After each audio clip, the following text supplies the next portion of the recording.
இது ஒரு வகையில் அடிப்படையிலே ஒரு போர்தான்,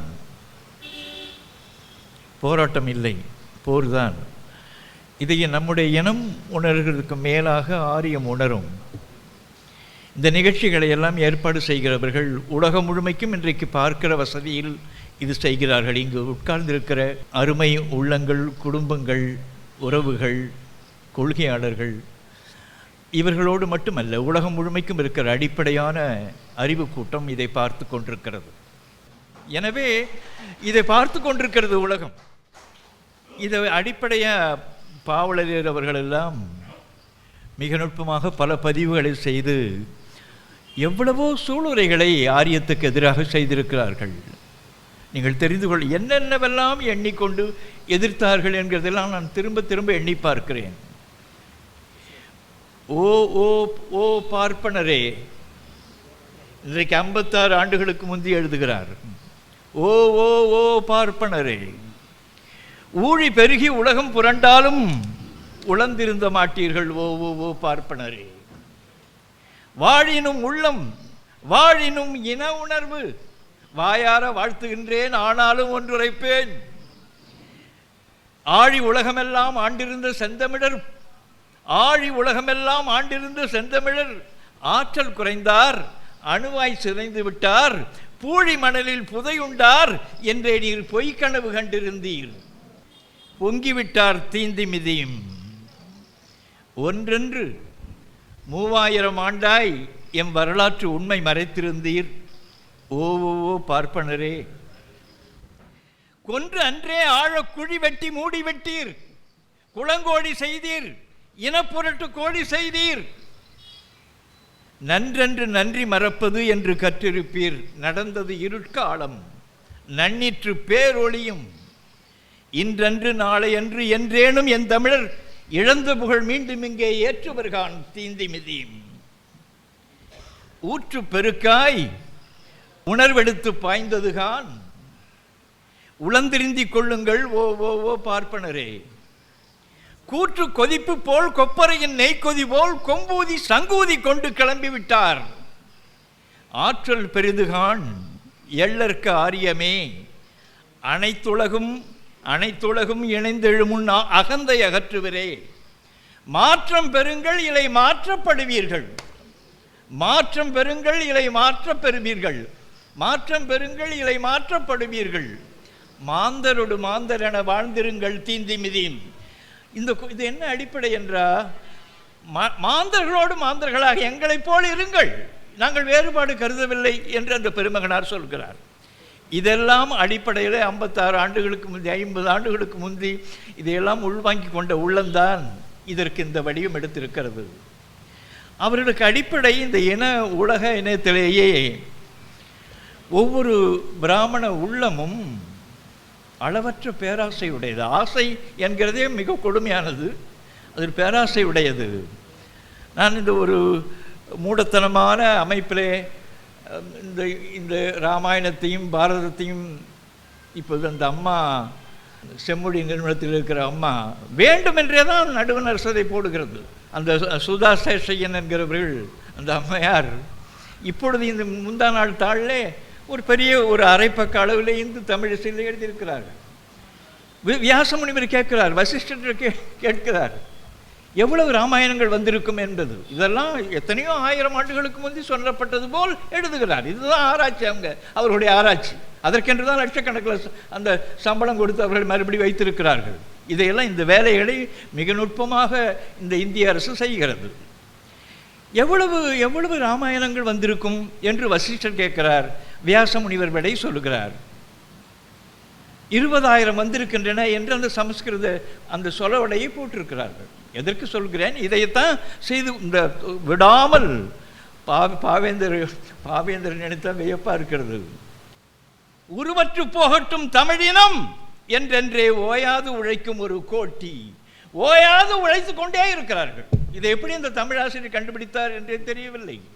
உருவற்று போகட்டும் தமிழினம் என்றென்றே ஓயாது உழைக்கும் ஒரு கோட்டி, அதன் கருவற்று போம்படி செய்வோம், நமக்குள்ள கைகள் 8 கோடி ஈட்டின்னு எழுதுவார் தமிழ. அப்பொழுது 4 கோடி பேர் இருந்தார்கள் என்கிற கணக்கில்.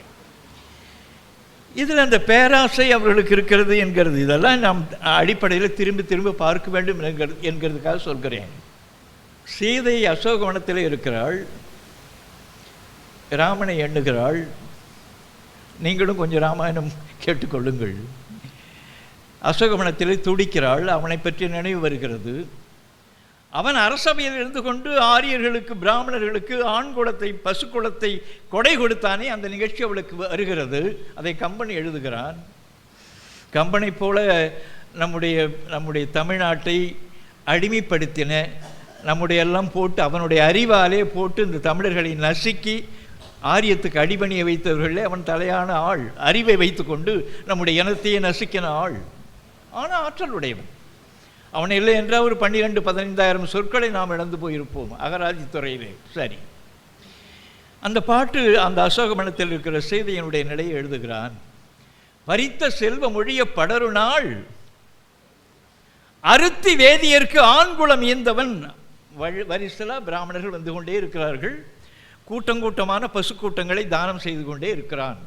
அறுத்தி வேதியருக்கு ஆண்குளம் ஈந்தவன் அவர் கருத்தின் ஆசை கரையின்மை கண்டு அவர்கள் வந்து பார்ப்பான், எவ்வளவு எவ்வளவு கொடுத்தாலும் அடங்க மாட்டான், அவருக்கு ஆசை இருந்து கொண்டே இருக்கும் என்று கம்பன் பதிவு செய்கிறான். அறுத்தி வேதியருக்கு ஆண்குளம் ஈந்தவன் அவர் கருத்தின் ஆசை கரையின்மை கண்டு தன் இறை சிரித்த செய்கை நினைத்தழும் செய்கையாள். அதுக்கு ராமன் சிரித்து கொண்டே கொடுத்தான், அதை நினைத்து கொண்டு அழுதாள் என்று பதிவு செய்கிறான். இது எதுக்கு சொல்கிறேன்? கம்பராமாயணத்திலேயே அவர்களுக்கு இருக்கிற பேராசை மிக நுட்பமாக கம்பன் பதிவு செய்துவிட்டு போயிருக்கிறார். அவர்களுக்கு தொழில் 7-6 தொழில், அதை அடிக்கடி அவர்களே பதிவு செய்வார்கள். ஒன்றுமில்லை, ஓதுவது. ஓதுவது என்ற காதில் ஊதுவது போல சொல்றது, அதுதான் ஓது என்கிறது தான் ஓத்துன்னு ஆனது. ஓதுதல் ஓதுவித்தல், அதை சொல்றது காதிலே தான் சொல்லுவார்கள். ஓதல் ஓதுவித்தல், ஈதல் கொடுக்கிறது. அவன் கொடுக்கறதுன்னு இல்லை, பார்ப்பான் கொடுக்க மாட்டான். ஈதல் ஏற்றல், பிச்சை எடுக்கிறது, வாங்குகிறது, எல்லாரிடமும் வாங்குகிறது. வேட்டல் வேட்பித்தல். வேட்பித்தல் என்று சொல்வது வேள்வி செய்ய வைக்கிறது. இந்த முண்டங்களெல்லாம் அரச முண்டங்களாக அந்த காலத்தில் இருந்த பல பேர் நூற்றுக்கணக்கான யாகங்களை எல்லாம் தொடர்பாக இருக்கிற வேள்விகளை எல்லாம் அவர்கள் சொல்வதை கேட்டுக்கொண்டு செய்கிறது என்கிறது அந்த காலத்தினுடைய வழக்கம். அதை ஏராளமான வரலாற்று சான்றுகள் இருக்கின்றன, அதையெல்லாம் நம்முடைய ஆவணத்திலே வரும். இந்த 6 தொழிலை மூலமான தொழில் அவர்களுக்கு பிச்சை எடுக்கிறது, இறப்பெடுக்கிறது. இதையெல்லாம் ஆழமாக சங்க இலக்கியங்கள் அதெல்லாம் சொல்லுகிறதுக்கு ஒன்று நேரம் இல்லை, அது ஆவணத்தில் நீங்கள் பார்த்து கொள்ளலாம். தொடர்பாக இருக்கிறதுல அவன் கையை ஏந்தி கொண்டு வருவான். ஏந்துகை எதிரே, சங்க இலக்கியம் நான் சொல்றது 18-10 வருது. ஏந்துகை எதிரே அவன் கையேந்தி வர்ற பொழுது பூவும் பொண்ணும் புனல் வட சொறிந்து வருகிறது. பொற்பூவை அவனுக்கு வைக்கணும். கையில் ஏந்திருக்கிற பொழுது பாப்பானுக்கு கையை ஏந்திட்டு வந்தான்னா அரசனானவன் பொற்பூவை வைக்க வேண்டும், பொண்ணை கொடுக்கணும், பொற்றாமரையை கொடுக்கணும், பூவும் பொண்ணும் பொற்காசுகளை கொடுக்கணும். புனல் வட சொறிந்து என்ற நீரை ஊற்றி கொடுக்க வேண்டும். அதுதான் தாரை வார்த்தல் என்று பேர். தாரை வார்த்தல் என்ற நீரை ஊற்றி கொடுத்தா அதோடு சுவாகா, அதோடு முடிஞ்சு போச்சு, அது பார்ப்பனுக்கு போயிடும். பூவும் பொண்ணும் புனல் வட சொறிந்து என்று சங்க இலக்கியத்தில் பதிவு செய்யப்படுகிறது. நாம் அப்படித்தான் தாரை வார்த்து விட்டு கிடக்கிறோம். தமிழையும் தமிழ் இன உணர்வையும் மானத்தையும் வெட்கத்தையும் எல்லாத்தையுமே தாரை வார்த்து விட்டு கிடக்கிறோம். இந்த தாரை வார்த்தல் என்கிறது அவர்களுக்கே இருக்கிற சிறப்பு சொல்.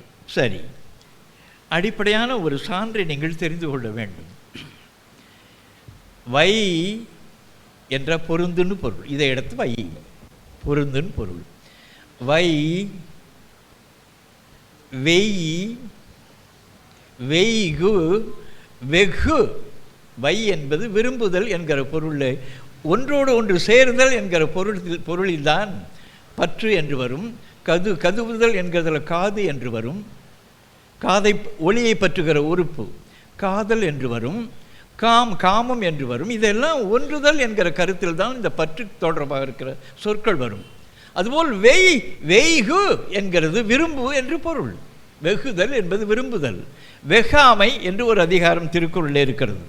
பிறனுடைய பொருளுக்கு விரும்பாமை என்கிற பொருளே அது திருவள்ளுவர் மிக நுட்பமாக சொல்வார். இந்த வெகு என்கிற சொல்ல மேலே அறியும் உலகம் முழுமைக்கும் தெரிகிற பொழுது அதெல்லாம் பெரிய பெரிய கதை. அங்கே ஆங்கில சாக்சானிய வழியாக உள்ளே ஆங்கிலத்துக்கு வருகிற பொழுது வெகு என்கிறது பெக்குன்னு வந்தது. அதை எடுக்கிறவன் பெக்கர். இந்த வெகு என்கிற சொல் பாரசீகத்துக்கு போய் அரபியிலெல்லாம் தெரிகிற பொழுது ஃபக்கீன்னு வருது. ஃபக்கீர் என்று சொன்னால் மெண்டிகண்ட், பிச்சை எடுக்கிறவன், பிச்சை எடுக்கிற துறவி. ஃபக்கீர்னு உருதில் வருகிற பொழுது ஃபக்கீர், அதை தான் நம்ம பக்கிரின்னு சொல்லிட்டு இருக்கிறோம். சரியான பக்கிரியா, அவன் பிச்சைக்காரன்னு பொருள். இந்த வெகு என்கிறதை பிராமணன் எடுக்கிறான், பார்ப்பான் எடுக்கிறான். பெக்ஷு பெக்ஷு பெக்ஷு பிக்ஷு என்ற என்னன்னா அதில் தான் புத்த பிட்சு என்றெல்லாம் வர்றது. இந்த சிவபெருமானியே நம்முடைய தமிழ் கடவுளையே பிச்சாடனன் என்றான். அவனை போய் பிச்சை எடுக்கிறவன் என்று சிவபெருமானை சொல்கிறான். பிச்சாடனன். பிக்ஷு என்கிற சொல் பிச்சை எடுக்கிறது, விரும்பி பிச்சை எடுக்கிறதுன்னு பொருள். பிக்ஷு என்கிற சொல்லை எடுத்துக்கொண்டு அவன் செய்தது சுபிக்ஷு, சுபிக்ஷம். சுபிக்ஷமாக இருக்கேளா கேட்டால் அங்கே நல்லா பொறுக்கி தின்றதுக்கு வசதி இருக்குதா, வாய்ப்பு இருக்குதான்னு உளவிக்கொள்கிறது. அவருடைய அடிப்படையானது எல்லாம் நம்முடைய அழகு பிள்ளைகளை, தங்க பிள்ளைகளை, நம்முடைய குருதி பிள்ளைகளை பிறக்க வைத்து அதுக்கு சுபிக்ஷான்னு வைக்கிற முண்டங்கள் கொஞ்சம் எண்ணி பார்க்க வேண்டும். சுபிக்ஷான்னு அப்படிலாம் பல, அவனுக்கு தெரியல அதன் உள்ளால என்ன இழிவு இருக்குதுன்னு தெரியல. சரி, அது கிடக்கட்டும். அவனுக்கு பேராசை, இறப்பெடுக்கிறது என்கிறது நான் சிலவற்றை சொல்லி ஆக வேண்டும். அங்கிருந்து வெளியிலிருந்து வந்தவன் ஐயா அவர்கள் அதை நுட்பமாக சொல்கிறார்கள். அந்தனர், தமிழக அந்தனர் வரலாறுன்னு இவ்வளோ பெரிதாக 2 நூல் எழுதியிருக்கிறான். அதெல்லாம் கூடிக்கொண்டு இந்த நாட்டினுடைய பூர்வ குடிமக்கள் நாங்கள் என்று எழுதுகிறான். வெளியிலிருந்து ஆங்கிலேயன்னு பிச்சு உதறி நூற்றுக்கணக்கான அறிஞர்கள் இவர்கள் வெளியிலிருந்து வந்தவர்கள் என்கிறதை பதிவு செய்திருக்கிறதை அப்படியே பூசி மெழுகிறார்கள். இந்த நாட்டில் நாங்கள் பூர்வ குடிமக்கள் எழுதுகிறார்கள். சரி, அது கிடக்கட்டும். நாம் வெளியே போ பிராமணனே வெளியே போன்னு சொல்லுகிற ஆள் இல்லை, அவ்வளவு இழிவானவர்கள் இல்லை நாங்கள். ஆனால் நீங்கள் 5 ஆண்டு ஒரு மண்ணில் இருந்தானே அவனுக்கு குடியுரிமை கொடுக்கிறபடியான நாகரிகம் அடைந்திருக்கிறது உலகம். எனவே நீங்கள் 3000 ஆண்டுகளாக 2700 ஆண்டுகளுக்கு முந்தி இங்கே வந்தீர்கள். நீங்கள் இந்த மண்ணுக்கு உரிமை உடையவர்கள். அதையெல்லாம் ஏற்றுக்கொள்ளுகிற பெரிய மனம் எங்களுக்கு உண்டு. ஆனால் இந்த குறும்பை செய்யக்கூடாது, எங்களை இழிவுபடுத்தக்கூடாது, எங்களை அவமானப்படுத்தக்கூடாது.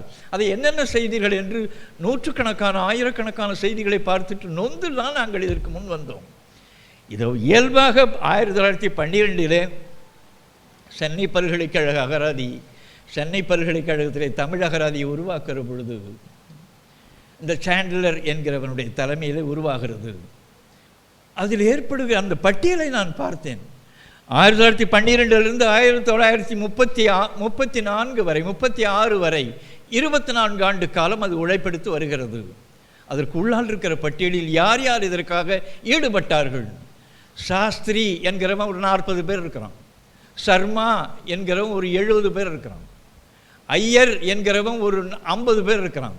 ஐயங்கார் என்கிறவன் இருக்கிறான். ராவ் என்று இருக்கிறான். இந்த கூட்டம் ஒரு 600-700 பேர் கூடி எல்லாவற்றுக்கும் தமிழுக்கு வந்திருக்கிற சொற்கள் எல்லாம் சமஸ்கிருதத்திலிருந்து வந்தது என்று பதிவு செய்துவிட்ட பிறகு உலகத்தில் இருக்கிற மொழியியல் முண்டங்கள் எல்லாம் பார்த்துவிட்டு தமிழ் என்கிறதே சமஸ்கிருதம் கொடுத்தது தான் என்று எல்லாரும் தவறாக, நீங்கள் மொழியறிஞர்கள் என்று சொன்னால் நீங்கள் ஏதோ தவறாக பெரிதாக எண்ணிக்கொள்ள வேண்டாம். ஒரு முறை இந்த குறும்பாக பேசுகிற பொழுது ஒரு கருத்தரங்கிலே நான் பல்கலைக்கழகத்திலே மிக கொடுமையாக பலர் வெளியிலிருந்து வடநாட்டிலிருந்து வந்த பல பேர் தமிழுக்கு மாறாக செய்திகளை தெரிவித்துக் கொண்டே இருக்கிறார்கள். என்னை விடை சொல்லும்படியாக அந்த அவ்வை துரைசாமியினுடைய பிள்ளை அவ்வை நடராசன் அவர்கள், ஐயா நீங்கள் விடை சொல்லுங்கன்னு அவரால் தாங்க முடியும். ஏன்னா ஒரு தமிழாசிரியனுடைய மகன் என்னை அடுத்து விடை சொல்ல சொன்னார். நான் போய் தொடங்குகிற பொழுது லீஹ் என்று ஒரு சொல் உண்டு மேலை ஆரியத்திலே. ஐரோப்பிய மொழிகளுக்கெல்லாம் மூலம் அது லீஹ் என்கிறது.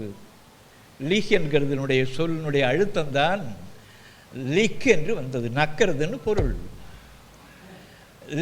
லிக் என்கிற அந்த வடிவம், நக்குகிற அந்த உறுப்பு இருக்குது நாக்கு, இதுதான் லிங் ஆனது. லிங்வா என்கிறது மொழி.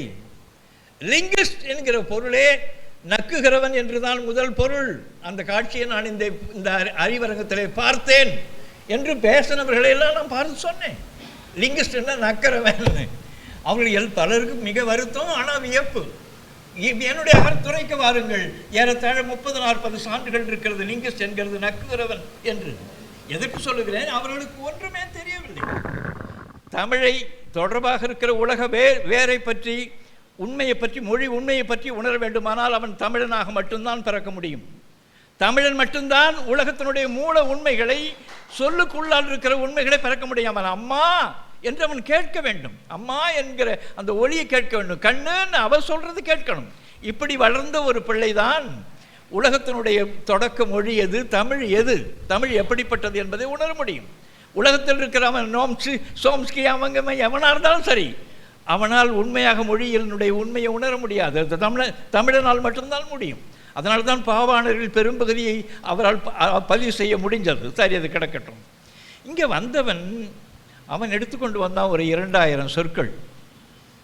அருளிக்கு கணக்கு தெரியும், வெறும் 2000 சொற்கள். அதை எடுத்துக்கொண்டு வந்து இங்கே இருக்கிற பிராகிருதம் என்றால் முந்தி செய்யப்பட்டது. பிராகிருதம் என்றால் முந்தி செய்வான். முதல்ல ஒரு மொழியை வந்து அதை வைத்துக்கொண்டு உருவாக்கினான். பிராகிருதம், ஆரியம், திராவிடம், தமிழ், இந்த 4ஐயும் கொண்டு ஒரு கலவையாக ஒரு மொழியை உருவாக்கினான். பிராகிருதத்துக்கு அடுத்தபடியாக சம்ஸ்கிருத என்று ஒன்றை உருவாக்கினான். சம் என்ற ஒன்றும் இல்லை, உங்களுக்கு சொன்ன விளங்கும். என்கிறது என்ன என்றால் சேர் என்று பொருள். அப்படின்னு நாம் பேசுகிறோமே, நீ சொல்கிறதை நான் கேட்டுக்கொள்கிறேன், உன்னோடு பொருந்துகிறேன் என்று பொருள். என்று இதைத்தான் என்று சொல்றது. என்கிறது தான் ஓம் என்று நம்முடைய பிள்ளைகள் யாழ்ப்பாணத்திலே சொன்னார்கள். ஓம்னு சொல்லுவான், உங்களோடு ஒத்துக்கொள்ளுகிறேன்னு பொருள். இந்த ஓம் தான் ஆம் என்று ஆனது. ஓம் ஆம் என்றானது. என்கிற அந்த சொல் இருக்கிறதே, அது என்கிறது ஓம்னு ஆகி அம்முன்னு ஆன பிறகு, என்றால் சேர்க்கை. புளி இருக்கிறது, பழம் இருக்கிறது, இரண்டையும் சேர்க்கிறதுக்காக இருக்கிற ஒரு கனெக்டிவ் பார்ட்டிகள் இணைக்கிறதுக்கு புளி பழம், புளியம்பழம், புளியங்கிளை, இந்த என்கிறது. இந்த என்கிறது என்னென்ன சேர்க்கிறதுன்னு பொருள். இந்த தான் அமர் என்றால் சமர்ன் ஆகும், அந்தி என்றால் சந்தி என்றாகும், அரணம் என்றால் சரணம் என்றாகும், அமயம் அவ்வமயத்திலே அமயம் என்கிறது சமயம் என்றாகும். இந்த என்கிறது சம் என்றானது சேர்க்கைன்னு பொருள். சம்ஸ்கிருத என்ற கலப்பு மொழின்னு பொருள். எந்த முண்டங்களும் எப்படி வந்து பேசி பார்க்கலாம். சமஸ்கிருதம் என்றால் கலப்பு மொழி என்றே அவன் வைத்திருக்கிறான்.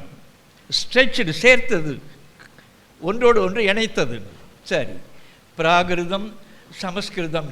இந்த சமஸ்கிருதம் என்கிறது அந்த 2000 மொழி, அந்த 2000 சொற்கள் நானே, அதில் 1000க்கு மேற்பட்ட சொற்கள் உலகத்துக்கு நாம் தான் வழங்கினோம். அது தனி கதை, அது கிடக்கட்டும்.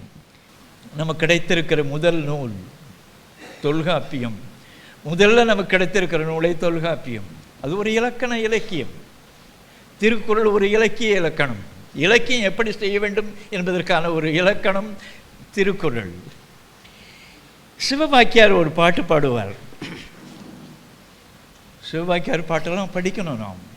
பறச்சி யாவது ஏதடா, பணத்தி யாவது ஏதடா. பணத்தின்னா பிராமணத்தையை சொல்கிறதுக்கு பணத்தின்னு பேர். பறச்சி யாவது ஏதடா, பணத்தி யாவது ஏதடா. இறைச்சி தோல் எலும்பிலே இலக்கம் இட்டு இருக்குதோ. மார்க்கு போட்டிருக்குதாடா இவ பறச்சி, இவ பாப்பாத்தின்னு. இறைச்சி தோல் எலும்பினுள் இலக்கம் இட்டு இருக்குது. இலக்கம் என்கிறது குறி. இலக்கு என்பது குறி. ஒரு மொழியை எப்படி பயன்படுத்த வேண்டும், அதனுடைய நெறிமுறைகள் என்னென்ன மரபு, என்னென்ன அடிப்படையான பொருள்கள் என்றெல்லாம் வரையறைப்படுத்தி குறியிடுவது இருக்கதே, அது குறி. இலக்கணத்துக்கு முதலில் குறி என்று தான் பெயர் இருந்தது. இதை கொள்ளும் என்ப குறி அறிந்தோரே என்று தொல்காப்பியன் குறி அறிந்தோர் என்ற இலக்கணம் அறிந்த புலவர் என்கிற பொருளை கையாளுகிறான். குறி என்பது இந்த இலக்கு என்கிறத அவன் லக்ஷ்ன்னு சொன்னான். ஒன்றும் இல்லை, ஒரு சிக்கலும் இல்லை. பிராமணன் நம்ம மொழியை கவர்ந்தது என்கிறது இலக்கு என்ற லக்ஷ்.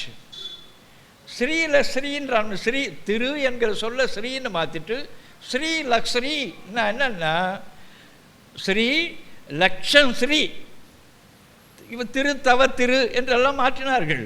அது உள்ளால் இருக்கிறது என்னென்ன லட்சம் ஸ்ரீ அது உடையவர் அந்த மடாதிபதியாக இருக்கிறவன்லாம். சரி, லக்ஷண என்ற இலக்கணம் என்கிற சொல்ல லக்ஷண, இலக்கியம் என்கிற சொல்ல லட்சிய என்று மாற்றுகிற இந்த வகை போலவே பல்லாயிரம் சொற்களுக்கு அவர் நுட்பமாக அவர் எப்படி மாற்றினார்கள் என்கிற பதிவெல்லாம் இந்த ஆவணத்திலே வரும். சரி, இது கிடக்கட்டும். இது திருக்குறள் இந்த இனத்தை மீட்க வேண்டும் என்பதற்காக அவர் உருவாக்கினது. 2057 ஆண்டுகளாக இன்னும் நிறைவேறவில்லை. அதனுடைய காலம் தொடங்கி இருக்கிறது. இந்த இனத்தை மீட்காமல் அந்த நூல் முற்று பெறாது. அதுவரை அதனுடைய தேவை இருக்கும். அவ்வளவு நுட்பமாக 1330ஐயும் மிக நுட்பமாக ஆரியத்துக்கு எதிராக இந்த தமிழினத்துக்கு இதனுடைய மானத்தை எல்லாம் சுட்டி காட்டி அவர் எல்லாவற்றிலும் ஒன்றொன்றிலையும் அவர் பதிவு செய்திருக்கிற அழகு தனி. அது கிடக்கட்டும். இதில் பரிமேலழகன் இப்போ திருக்குறள் என்கிற நூல் கிடைத்தது என்கிறது உங்களுக்கு அந்த கதையை நீங்கள் தெரிந்து கொள்ள வேண்டும். பரிமேலழகன் என்கிறவன் அதற்கென்று அவன் ஒரு வைணவ பார்ப்பான். அவன் எழுதின செய்திகளெல்லாம் கோயில்களிலே அது கோயில் தொடர்பாக இருக்கிற மடத்திலே தான் அதையெல்லாம் குவியலாக வைத்திருந்தார்கள். நம்முடைய செய்திகளெல்லாம் முழுக்க இல்லாமல் ஆக்குறது என்கிறதுக்கு ஆரியத்தினுடைய வழக்கம். நம்ம முண்டங்களும் சேர்ந்து அதை செய்வார்கள். அவன் எழுதி வைத்தது பரிமேலழகர் விருத்தி, பரிமேலழகருடைய திருக்குறள் விருத்தின்னு ஒரு நூல். அந்த நூலை 1811 அந்த கான்ஸ்டன்டைன் பெஸ்கி என்கிற வீரமாமுனிவர் வந்த பொழுது கோயில்களில் உள்ளெல்லாம் புகுந்து அவர் வெள்ளை அங்கியெல்லாம் தூக்கி எறிஞ்சு பாதிரி இல்லடா நான் சன்னியாசி இன்னும் காவி அணிந்து விட்டு இருந்த ஒரு பெருமகன், மிகப்பெரிய நுட்பமானவர். அவர் கோயிலுக்குள் புகுந்து இந்த இனத்தை காப்பதற்காக, இந்த மொழியை காப்பதற்காக சில முயற்சிகளை பண்ணார். அதில் தான் அவருக்கு கிடைத்தது இந்த திருக்குறள் விருத்தின். அதுக்கு முந்தைய திருக்குறள் தொடர்பாக இருக்கிறது பற்றி யாருக்கும் எதுவும் தெரியாது. ஆனால் நூற்றுக்கணக்கான ஆயிரக்கணக்கான பதிவுகள் சங்க இலக்கியங்களிலே உண்டு. அதை பெற்றதுக்கு அந்த பெறுகிற அந்த செய்தியிலே அவருக்கு மரண தண்டனை விதிக்கப்பட்டது. இதெல்லாம் வரலாறு. அதற்கென்று இருக்கிற அந்த மன்னர் ஆட்சியில் அவருக்கு மரண தண்டனை, கோயிலுக்குள்ளால் போய் நீ எப்படி கிறிஸ்துவன் போகலாம் என்று அவருக்கு மரண தண்டனை விதித்தது. அவர் அந்த வீரமாமுனிவர் என்கிற பெயருக்கு தகுந்தபடியே அவர் தப்பித்தார். இது கிடக்கட்டும். அவர்தான் 1811 பார்த்த பிறகு 1830 லத்தீனில் மொழிபெயர்த்தார். அதன் பிறகு கிண்டர்ஸ்லேன்னு அவருக்கு ஒரு நண்பர், அந்த அறிஞர் டச்சில் பிரெஞ்சில் அவருக்கு தெரிந்த ஆங்கிலத்தில் அறகுறையாக இருந்தார். தமிழ்நாட்டுக்கு அவனுடைய பரிமேலழகனுடைய உரை தெரிந்ததை தவிர திருக்குறளை யாரும் பார்க்கவில்லை. திருக்குறள் தெரியாது. திருக்குறள் தேடப்பட்டது. அந்த பொழுது பின்னாலே 1906 போல இருக்கிற அந்த காலத்தில் எல்லிஸ் என்கிற பெருமகன் தமிழ் மதராசனுடைய மாகாணத்தினுடைய அந்த ஆளுநராக வந்தார். அதற்கு கீழே ஒரு 30-40 ஆளுநர்கள் இருந்தார்கள். வந்தவன் அவன் ஒரு மொழியியல் அறிஞன், மிகப்பெரிய அறிஞன், நேர்மையானவன். அவன்தான் எங்கெல்லாம் தமிழ் ஓலைச்சுவடிகளை அழிக்கிறார்கள் பார்ப்பனர்கள் என்கிற செய்தியை தெரிந்து கொண்டு எங்கெல்லாம் ஓலைச்சுவடிகள் இருக்கின்றனவோ பழைய சுவடிகள் அதையெல்லாம் பெயர்க்கிற முயற்சியை செய்யுங்கள், அதையெல்லாம் அச்சடித்து நாங்கள் தருகிறோம் என்கிற முயற்சியை தஞ்சாவூரில் ஞானப்பிரகாசம் ஒரு பண்டிதர் அவரை வைத்துக்கொண்டு முயற்சிகள் பண்ணார். எல்லா ஆளுநர்களுக்கும் அங்கங்கே இருக்கிற யாருமே எந்த தமிழனும் தமிழ் மீது அக்கறையாக கொண்டு வந்து அந்த ஓலைச்சுவடிகளை கொடுக்க அவர் தான் தேடினார். அதற்கு பிறகு ஆர்லிங்டன் என்று ஒரு மதுரையிலே ஆர்லிங்டன் என்று ஒரு கலெக்டர் இருந்தான், ஆளுநர். அவனுக்கு செய்தி போனதும் அவனும் தேடத் தொடங்கினான். அந்த காலத்திலெல்லாம் இருக்கிற ஓலைச்சுவடிகளை எல்லாம் அழிப்பது என்கிறதுக்கு ஆற்றலை தூக்கி போடுவது, தீயிட்டு எரிப்பது என்கிற வழக்கத்தை ஆரியர்கள் 2000 ஆண்டுகளாக தொடர்ந்து செய்து வந்தார்கள் இந்த மதத்தினுடைய பேராடை. இதையெல்லாம் தெரிந்து கொண்டுதான் அந்த ஓலைச்சுவடிகளை மீட்கிற முயற்சியை அந்த எல்லிஸ் செய்தான். அங்கு ஆர்லிங்டனுடைய சமையல்காரன் ஒருவன் பல்வேறு வகையான விறகுகளுக்கு இடையிலே ஒரு பெரிய ஓலைச்சுவடியினுடைய கட்டு கிடந்தது. அதை எடுத்துக்கொண்டு போய், ஐயா இது என்னமோ ஓலைச்சுவடி கட்டு கிடக்கிறது என்ன என்று கேட்டிருக்கிறான். அவன் தூக்கி வந்து சென்னைக்கு வந்து இந்த எல்லிஸை பார்த்து இது என்ன என்று பார்த்த உடனே இவர் தஞ்சாவூரிலிருந்து இந்த ஞான பண்டிதரை, அந்த ஞான பிரகாசத்தை அழைத்து என்ன என்று பார்த்திருக்கிறார். திருக்குறள் என்று தெரிந்தது. திருக்குறள் என்று ஒரு நூல் உயிரோடு இருக்கிறது என்கிறதை அவன் பார்த்தவன் எல்லிஸ். அவன் தான் அதை வெளியிட்டவன், முதலாக வெளியிட்டவன் அந்த ஆங்கிலேயன் தான். இல்லை என்றால் தமிழர்களுக்கு திருக்குறள் என்று தெரிந்திருக்காது. சரி, அயோத்திதாச பண்டிதர் என்கிறவன் ஒரு பெருமைக்குரிய ஒரு பெரும் புலவன், அறிஞன். அந்த அறிஞனுடைய சொந்த தாத்தா தான் அந்த சமையல்காரனாக ஆர்லிங்டனுக்கு இருந்தவர். அவர் தான் எடுத்துக்கொண்டு போய் அந்த ஆர்லிங்டனிடம் கொடுத்து இது என்னன்னு பாருங்கன்னு. இது அந்த மரபு எவ்வளோ பெரிய பெருமைக்குரியது என்பதற்காக சொல்கிறேன். இப்படி ஒரு திருக்குறள் கிடைப்பதே மிகப்பெரிய செய்தி. இதான் இதுக்கு எதுக்கு சொல்ல வர்றேன். சூரியநாராயண சாஸ்திரின்னு ஒருத்தவன், அவன் சின்ன அகவிலே 32 அகவிலே செத்து போய்விட்டான். அவன் செய்த ஒரு மிகப்பெரிய வேலை தமிழ் வந்து ஒரு செம்மொழி என்று சொன்னது, பல இடங்களில் அதற்கு முயற்சி பண்ணது என்கிறதெல்லாம் செய்தான். ஆனால் ஒரு நல்லடிமை, ஆங்கிலேயனுக்கு ஒரு நல்ல அடிமை. அவன் கிறிஸ்துவ கல்லூரியிலே தமிழாசிரியனாக இருந்தவன். அவன் மொழி வரலாறு என்று, தமிழ் மொழி வரலாறு என்று ஒரு நூல் எழுதியிருக்கிறான். அதில் தமிழ் மொழி வரலாறு என்கிறதுல மட்டும்தான் மொழி இருக்கும், மீதி உள்ளே இருக்கிறது எல்லாம் பாஷை பாஷை பாஷைன்னு தான் எழுதும். அவனுடைய நிலையை விடுறதில்லை. அதில் அவன் பல வகையான குறும்புகளை செய்திருக்கிறான். இந்த நாட்டில் இருக்கிற தமிழனுக்கு தொடர்பு இல்லைன்னு எழுதியிருக்கிறான். அவர்களையெல்லாம் துரத்தி வந்தவர்களெல்லாம் ஆரியர்கள் என்கிறான். இந்த நாட்டுக்கு உரிய பூர்வகுடி மக்கள் என்கிறது அவன் செய்தது தான். அவன் எழுதுகிறான். சில சமயத்தில் பிராமணன் நல்லவனாக நடிப்பான், நல்லவனாக இயங்குவான். அதற்கு அந்த பதிவுகளை பார்க்கலாம், நூற்றுக்கணக்கான பதிவுகள் இருக்கிறது. வடமொழி கலப்பு என்கிற பெயரில் பக்கம் 10 அந்த தமிழ் மொழி வரலாற்றில் எழுதுகிறான். இன்னும் அவர்னா வடமொழியாளர், தம் புந்திநலங்காட்டி தமிழ் அரசரிடமும் அமைச்சர்களிடமும் மேலதிகார பிரபுக்களிடமும் அமர்ந்து கொண்டார்கள்.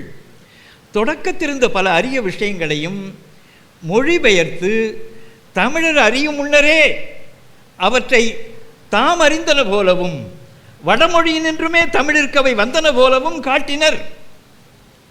அவனால் மொழிபெயர்த்து கொண்டார்கள் என்கிற பதிவு அந்த செய்கிறான். மிக பல அறிஞர்கள் அதை பதிவு செய்திருக்கிறார்கள். சரி, தமிழில் சாமானிய ஜனங்கள்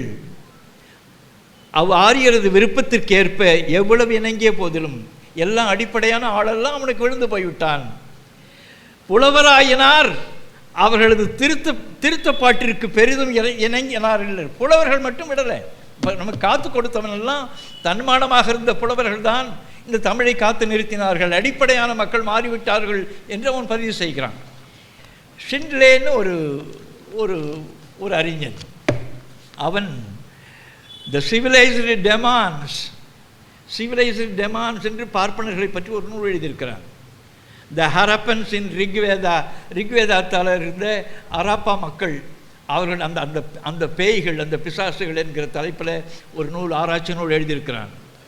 அதில் ரிக்வேதத்தினுடைய சதபத பிராமணத்தில் 3ஆம் காண்டத்தில் 2:1:24 அசுரர்களின் மொழி இலக்கிய நூல்களை தங்கள் மொழியில் பெயர்த்தெழுதி கொண்ட தேவர்கள், ஆரியர்கள், அவற்றை தாங்கள் வளர்த்த வேள்வி நெருப்புள் ஆகுதியாக போட்டு படையல் பொருளாக இட்டு எரித்தது பற்றிய குறிப்பு வருகிறது என்று அவன் எழுதியிருக்கிறான்.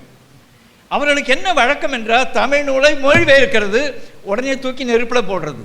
அந்த போட்ட செய்தி இந்த ரிக்வேதத்தினுடைய சதபத பிராமணத்தில் வருகிறது இந்த எண்ணில் என்று பதிவு. இதெல்லாம் என்னுடைய ஆவணத்தில் மூலமாக என்னென்ன வகையில் எரிக்கப்பட்டது என்கிற பதிவெல்லாம் வரும். சரி, இந்த தமிழினம் ஆரியத்தால் பட்டிருக்கிற இழிவு என்கிறது அந்த new account of East Indies என்கிறதுல ஹாமில்டன் என்று எழுதியிருக்கிறான். Caste and tribes of South India என்கிற நூல் எழுதப்பட்டிருக்கிறது. இதெல்லாம் வி.ஐ. சுப்பிரமணியம் வந்த பிறகு அதெல்லாம் அந்த நூல்களையெல்லாம் அடிப்படையாக என்ன தமிழனுக்கு கொடுக்க வேண்டும் என்று அவர் செய்தார். 10-12 அந்த இந்திய குலங்களும் அந்த குடிமரபும் என்கிற அந்த தலைப்பில் இருக்கிற நூல்களை எல்லாம் ராத்தினம் என்கிறவர் வைத்துக்கொண்டு பெயர்த்து பல்கலைக்கழகத்தினுடைய வெளியீடாக வந்தது. 10 தொகுதிகளும் வந்தது. அதில் என்ன வகையில் இந்த சாதியை அவன் உருவாக்குனது, அதற்கான இழிவெல்லாம் சொன்னால் உங்களுக்கு தாங்கவே முடியாது. பல வகையான தமிழர்கள் இழிவுபடுத்தப்பட்ட வகையெல்லாம் அந்த சாதி செய்திகளுக்குள்ளாக இருக்கிறது. சரி, அது கிடக்கட்டும். இதில் திருமண நாள் முடிந்ததும் அன்றைக்கு இரவு முதல் இரவு என்று நமக்கு தெரியும். இது வதுவை நன்மணம் என்று சொல்வது இந்த திருமணத்தை. அந்த வது என்கிற வடிவம்தான் வெட்டுன்னு ஆகி வெட்டிங்னு ஆனது. வரைவு என்பது இது இன்னாருக்கு இன்னார் தான் என்று சொல்லுகிற அந்த வரைவு இருக்கிறதை எல்லை கட்டுறது. நான் இவனை வரித்து கொண்டேன் என்ன கட்டி கொள்வது. இந்த வரைவு என்கிறது அங்கே மேரின்னு போய் மேரேஜ் வந்தது. உலகத்துக்கே நாகரிகத்தை அடிப்படையில் இப்படி தான் கொடுத்தோம். இதெல்லாம் சொற்களுக்குள்ளே தான் இருக்குது. கிடக்கட்டும். திருமணனுடைய முதல் இரவு நாள் நடந்தது. அந்த திருமண நாளினுடைய முதல் இரவுக்கு முன்னால் திருமண நிகழ்ச்சியை பற்றி அகநானூற்று ரெண்டு பாடல்கள் மிக நீண்ட வரிசையில் வருது. மிக நாகரிகமான மக்கள் நம்முடைய மக்கள், மிக பண்பாடான மக்கள் நம்முடைய. வதுவை நன்மணம் கழிந்த பென்றை கல்லன் சும்மையர் நெரேரென புகுதந்து பேரிற் கிடத்தி ஆகென பெரிய இல்லக்கடத்தியாக ஆவாயாக என்று ஒரு கூட்டம், ஒரு கிழவிகளுடைய கூட்டம், அந்த ஊரினுடைய பெரிய மூதாட்டிகளுடைய கூட்டம் வந்து பெரிய இல்லக்கிடத்தியாக நீ வாழணும் என்று கத்துறது நம்முடைய மண். அது ஆன பிறகு தமர் தர என்ற தம்மவர்கள் இந்த பிள்ளையை அவனிடம் கொடுக்க ஒப்படைக்கன்னு பொருள். ஓரில் கூடிய உடன்புணர் கங்குள் அன்னைக்கு இரவே தான், அந்த ஒரு நாள்லேயே தான், அந்த இரவில் தான் 2 பேருக்குமான கூட்டம் நடக்கும். ஆனால் அவன் என்ன செய்து விட்டான், இது அகநானூற்றில் 136வது பாட்டிலையும் தமர் நமக்கீத்த தலைநாள் இரவு என்பது முதல் இரவு. இதையெல்லாம் அடிப்படையில் திருமண நாளிலே தான் நடக்கிறது. இதை எப்படி அவன் ஆக்கிவிட்டான், அந்த திருமணம் நடக்கிற அந்த நேரத்தில் நாம் எல்லாம் முழு முட்டாள்கள் என்பது அவனுக்கு ஆழமாக தெரியும். சோமக பிரதமோ விவிதே கந்தர்வ விவிதே உத்ரக திருதியோ அக்னிஷ்டே பதிச துரியசே மனுஷஜாக. பெண்ணே, உட்கார்ந்திருக்கிற மணப்பெண்ணே, உன்னோடு முதலாக சோமக்கடவுள் உன்னோடு போகிறார். சோமக பிரதமோன்னா உங்களுக்கு என்னன்னு தெரியும், நம்ம மோடியை நினைத்துக் கொள்ளுங்கள்.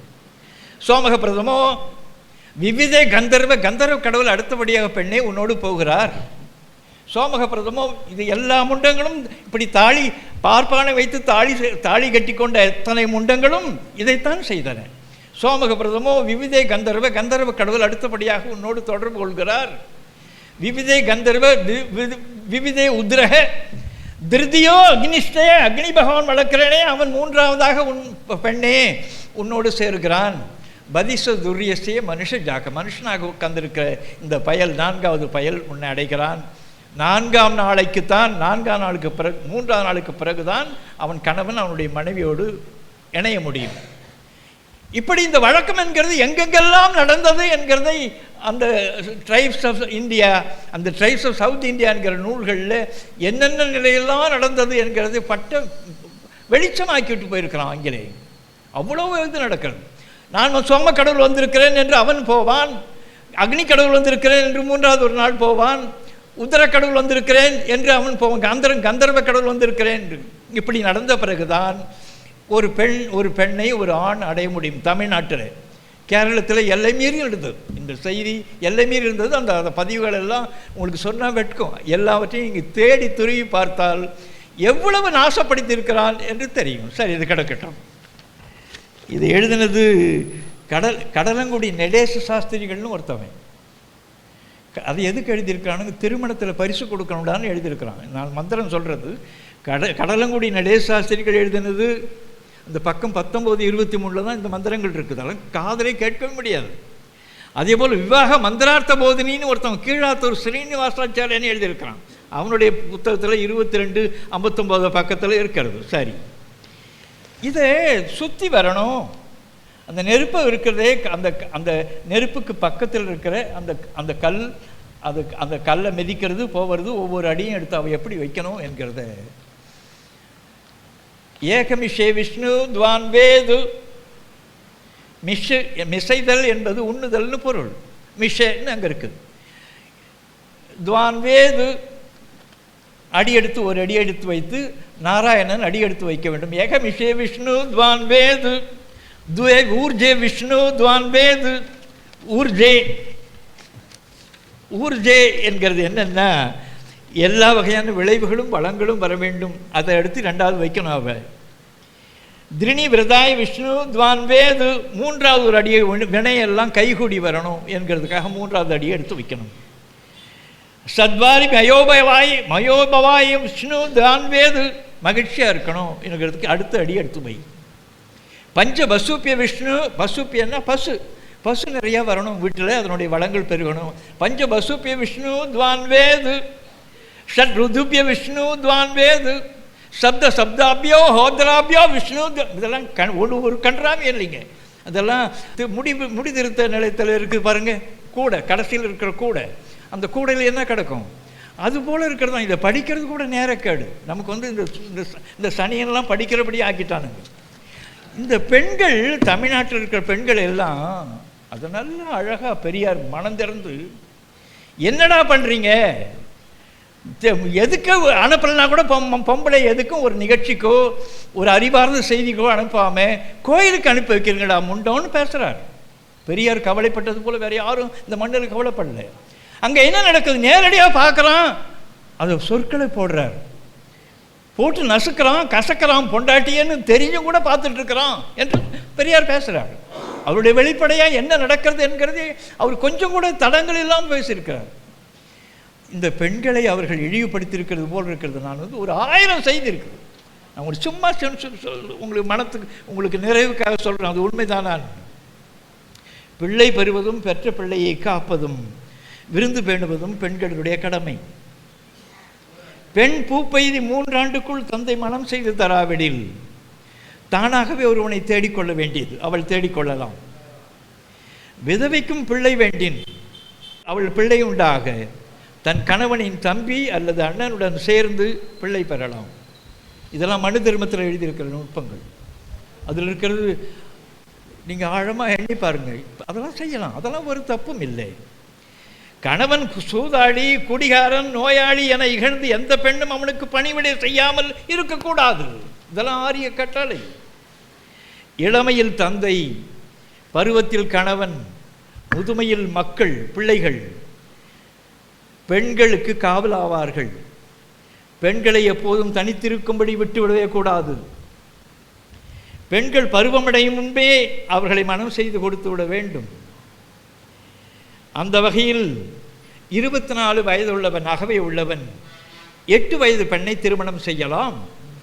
30 அகவை பையன், 30 அகவை நிறைந்தவன் 12 அகவை மனத்தை திருமணம் செய்து கொள்ளலாம்.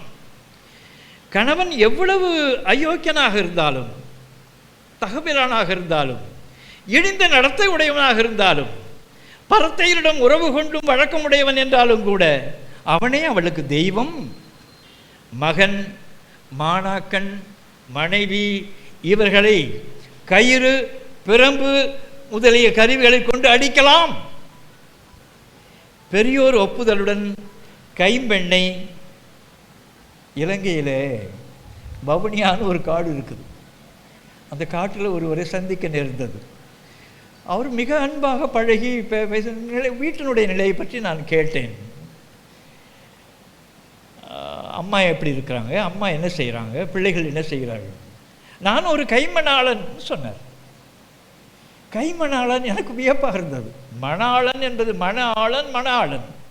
கைமணாளன் என்கிறது தான் பெண்பாளுக்கு வருகிற பொழுது கை மனாட்டி என்று வந்தது. அதுதான் கம்யூனிட்டின்னு ஆனது. கை மனாட்டி என்கிற வடிவம். அது கை பெண்டாட்டி தான் கை மனாட்டின்னு ஆனது என்றெல்லாம் கம்யூனிட்டி என்று ஆனதுன்ற கை மணாளன்.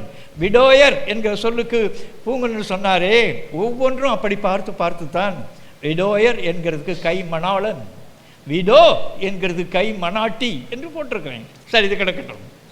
பெரியோர் ஒப்புதலுடன் கைம்பெண்ணை கூடலாம், நினைக்கிறவர்கள் கூடலாம். பெரியோர் ஒப்புதல் கொடுக்க வேண்டும். இப்படி முறை சொல்லுது. அப்பொழுது உடலெங்கும் நெய்யை பூசிக்கொண்டு இருட்டான இடத்தில் கூடுக கட்டளை. ஒரு பிள்ளை மட்டும் உண்டு பண்ணுக, சலுகை கொடுக்குறான். ஒரு பண்ணு, அதற்கு மேலாக உண்டாக்கக்கூடாது, இது கட்டாய கடமை. இந்த குப்பை தான், இது போல் இருக்கிற குப்பை தான் மனு தர்மம்லாம் இருக்குது. பகவத்கீதையெல்லாம் சொல்லவே முடியாது.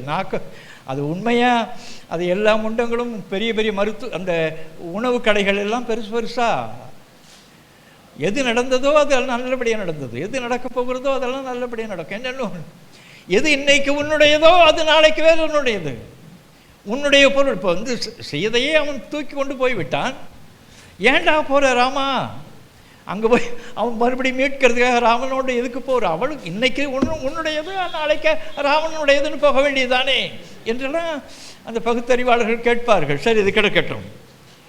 இது யசுர் வேதம், சாம வேதம், அதர வேதம் என்கிறதெல்லாம் நான் இப்போ ஒரு அந்த நூல்கள் ஏறத்தாழ ஒரு 15,000 பக்கங்களை வைத்துக்கொண்டு அழுது கொண்டு தான் இருக்கிறேன் அறையில். அந்த அந்த இழிவையெல்லாம் பார்க்கிற பொழுது இதில் போய் என்னவோ இருந்தது. அதை தான் எந்த நாயும் இந்த சூத்திரனாக இருக்கிற நாய் படிக்கக்கூடாதுன்னு சொன்னான். படித்தா ஆளுக்கு தெரிஞ்சிருமேன்னு சொல்லி தான் அது படித்தா அவன் நாக்கை பிடிச்சி அறுத்துடணும், அதில் காதில் கேட்டால் அது ஈயத்தை ஊற்றணும், இரும்பு கம்பியை நாரசத்தை உள்ளே தள்ளணும், சூத்திரன் இதை கேட்கக்கூடாது என்று அவன் கட்டளையிட்டதெல்லாம் எதற்கென்றால் அதில் ஒன்றும் இல்லை என்று அவனுக்கு தெளிவாக தெரியும். சரி, நான் சும்மா யசுர்வேதத்தை ஒரு பகுதியை மட்டும் உங்களுக்கு இதை தெரிந்து கொண்டு போக வேண்டும். நீங்கள் படிக்க மாட்டீர்கள். ஸ்தேனானாம் பதையே நமோ நம. கொள்ளைக்காரர்களின் தலைவனாக இருக்கிற இறைவா உனக்கு வணக்கம். தஸ்கரணாம் பதையே நமோ நம. யசுர்வேதம் இது 3:1-3. தஸ்கரணாம் பதையே நமோ நம.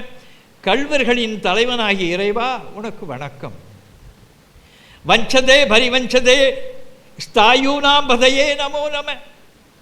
நயவஞ்சகர்களாகவும் படுவஞ்சகர்களாகவும் நயவஞ்சனையால் திருடுகிறவர்களின் தலைவனாகிய இறைவா உனக்கு வணக்கம். நிசேரவே பரிசாரணாயாம் பதையே நமோ நம. திருடுவதற்காக உள்ளே அலைபவர்களாகவும் வெளியே அலைபவராகவும் காடுகளில் வழிப்பறை செய்கிறவர்களாகவும் உள்ளோரின் தலைவனாகிய இறைவனே உனக்கு வணக்கம்.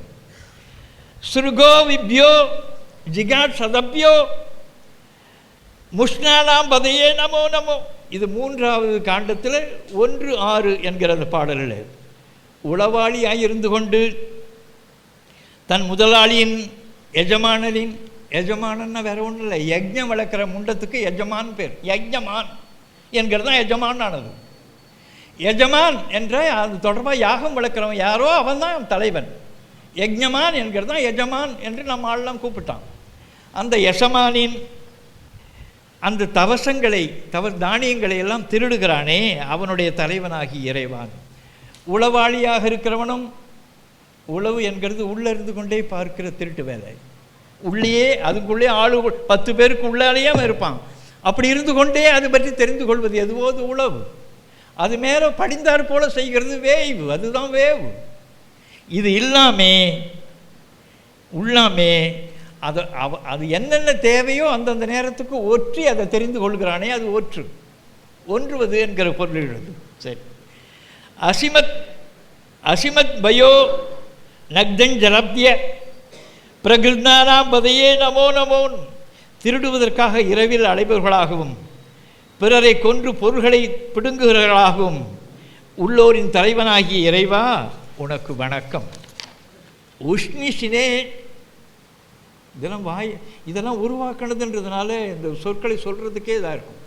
மறைமலடிகள் இந்த சமஸ்கிருதம் படிக்க முயற்சி செய்து அவர் ஒரு 40-50 நாள் சமஸ்கிருதம் படிக்கிறதுக்குன்னு அது சொல்லி பார்த்து ரத்த வாந்தி எடுத்தார், குருதி வாந்தி. தெரியுமா உங்களுக்கு? அதை அவர் பதிவு செய்திருக்கிறார். சமஸ்கிருதத்தை படிக்க ரத்த வாந்தி வரும், குருதியினுடைய உமட்டல் வெளியே வரும். உஷ்ணிசினே எனக்கு வருமோ தெரியல என்னன்னு. இதை தான் பண்ணி கொண்டிருக்கிறேன் ஒரு 50-60 நாள்களாக, 50 ஆண்டாக பழக்கம். இப்போ ஆழமாக இதை படிக்க வேண்டியிருக்கு. உஷ்ணிசினே கிரிசராய குளுஞ்சானாம் பதையே நமோ நமோ. தலைப்பாக இணைந்து கொண்டு, தலைப்பாகன்றது தமிழ் சொல்லுன்னு நினச்சிட்டு இருக்கோம். முண்டாசு என்கிறதும் உருது. தலைப்பா என்கிறது தலிப்பா, பாரசீகத்தில் இருக்குது, பெர்சியனில் இருக்குது. அது துலிப்பா என்றும் இருக்குது. இந்த டியூலிப் ஃப்ளவர்னு ஒரு பூ இருக்குமே, அது முண்டாசு போல் இருக்கும் பார்க்கறதுல. அந்த துலிப்பா என்கிறதான் இங்கே தலைப்பான்னு நம்ம சொல்லிட்டு இருக்கிறோம். தலைன்னு வந்ததும் நம்முடைய சொல்லு தான் நாம் நினைத்து கொண்டிருக்கிறோம். அதுக்கு சிதவல்னு பேர். சிதவல் என்றால் துண்டு துணின்னு பொருள். சிதவல் சிதைத்தல் என்பது துண்டை அறுக்கிறதுன்னு பொருள். வெண்டலை சிதவலர் நம்மால் பஞ்சாயத்துக்காக உட்காருகிற பொழுது மரத்தங்கீழே வெண்மையான அந்த துணியை தலையில் சுற்றி கொண்டு உட்காருவார்கள் என்று சங்க இலக்கியத்தில் பதிவு இருக்கிறது. வெண்டலை சிதவலர்னு பேர். அந்த தலைப்பாகை அணிந்து கொண்டிருக்கும் மலைவாணர்கள் ஆகிய பிறரின் வயல்களிலும் வீடுகளின் திருடுவோரின் தலைவனாகிய இறைவனே உனக்கு வணக்கம். இதை எழுதியிருக்கிறது வேறு யாரும் இல்லை, ராமகிருஷ்ண மடம் என்று இங்கே பக்கத்தில் மயிலாப்பூரில் இருக்கிற ராமகிருஷ்ண மடத்தினுடைய அதில் அண்ணா என்கிற பேரில் ஒரு பார்ப்பான். அண்ணா என்கிற பேரில் ஸ்ரீருத்ரம்னு ஒரு நூல் அது வெளியிட்டிருக்கிறது அந்த ராமகிருஷ்ண மடம். நான் அதிலிருந்து தான் அந்த யசுர்வேதத்தினுடைய செய்திகள் எடுத்து படிக்கிறேன். சரி, இது கிடக்கட்டும். நம்முடைய தொன்மைக்கு ஒரு சில அடிப்படையான உணர்வுகளை நாம் தெரிந்து கொள்ள வேண்டும். இல் என்ற மேல், அதனில் இது பெரிது. இல் என்பது அங்கே மேலேன்னு பொருள். இல் என் என்கிறது என் இனி நான் மேலே, இனிமே என்ன செய்ய போகிற, இனி என்ன செய்ய போகிற என்றது இதுக்கு மேலேன்னு பொருள். இனிப்பு என்கிறது 6 சுவையில் எது மேம்பட்டதோ அது இனிப்பு. சரி, இன் என் என்ன அதை அவன் ஒருத்தர் செய்தியை பேசிக்கொண்டிருக்கிற பொழுது அவன் அதுக்கு மேலே சொன்னான் என்கிறது என்னு. அப்படி என்னானா இன்னுன்ற பாருங்க, அப்படின்னானா அந்த எண்ணு என்கிறது தான் எண்ணு மேலே, அதுக்கு மேலே சொன்னானான்னு பொருள். இந்த எண்ணு என்கை எண்தல் என்றல் என்று சொல்லுதல் என்றதுக்கு மேலே என்று பொருள் அதற்கு. சரி, நான் விரைவாக போக வேண்டியிருக்கிறது. இதில் என்று என்ற என்று சொல், எண்ணுவி என்று சொல்லி உணர்த்து. எண்ணு என்கிறதுக்கு மேலே எண்ணுவி என்று சொல்லி உணர்த்து.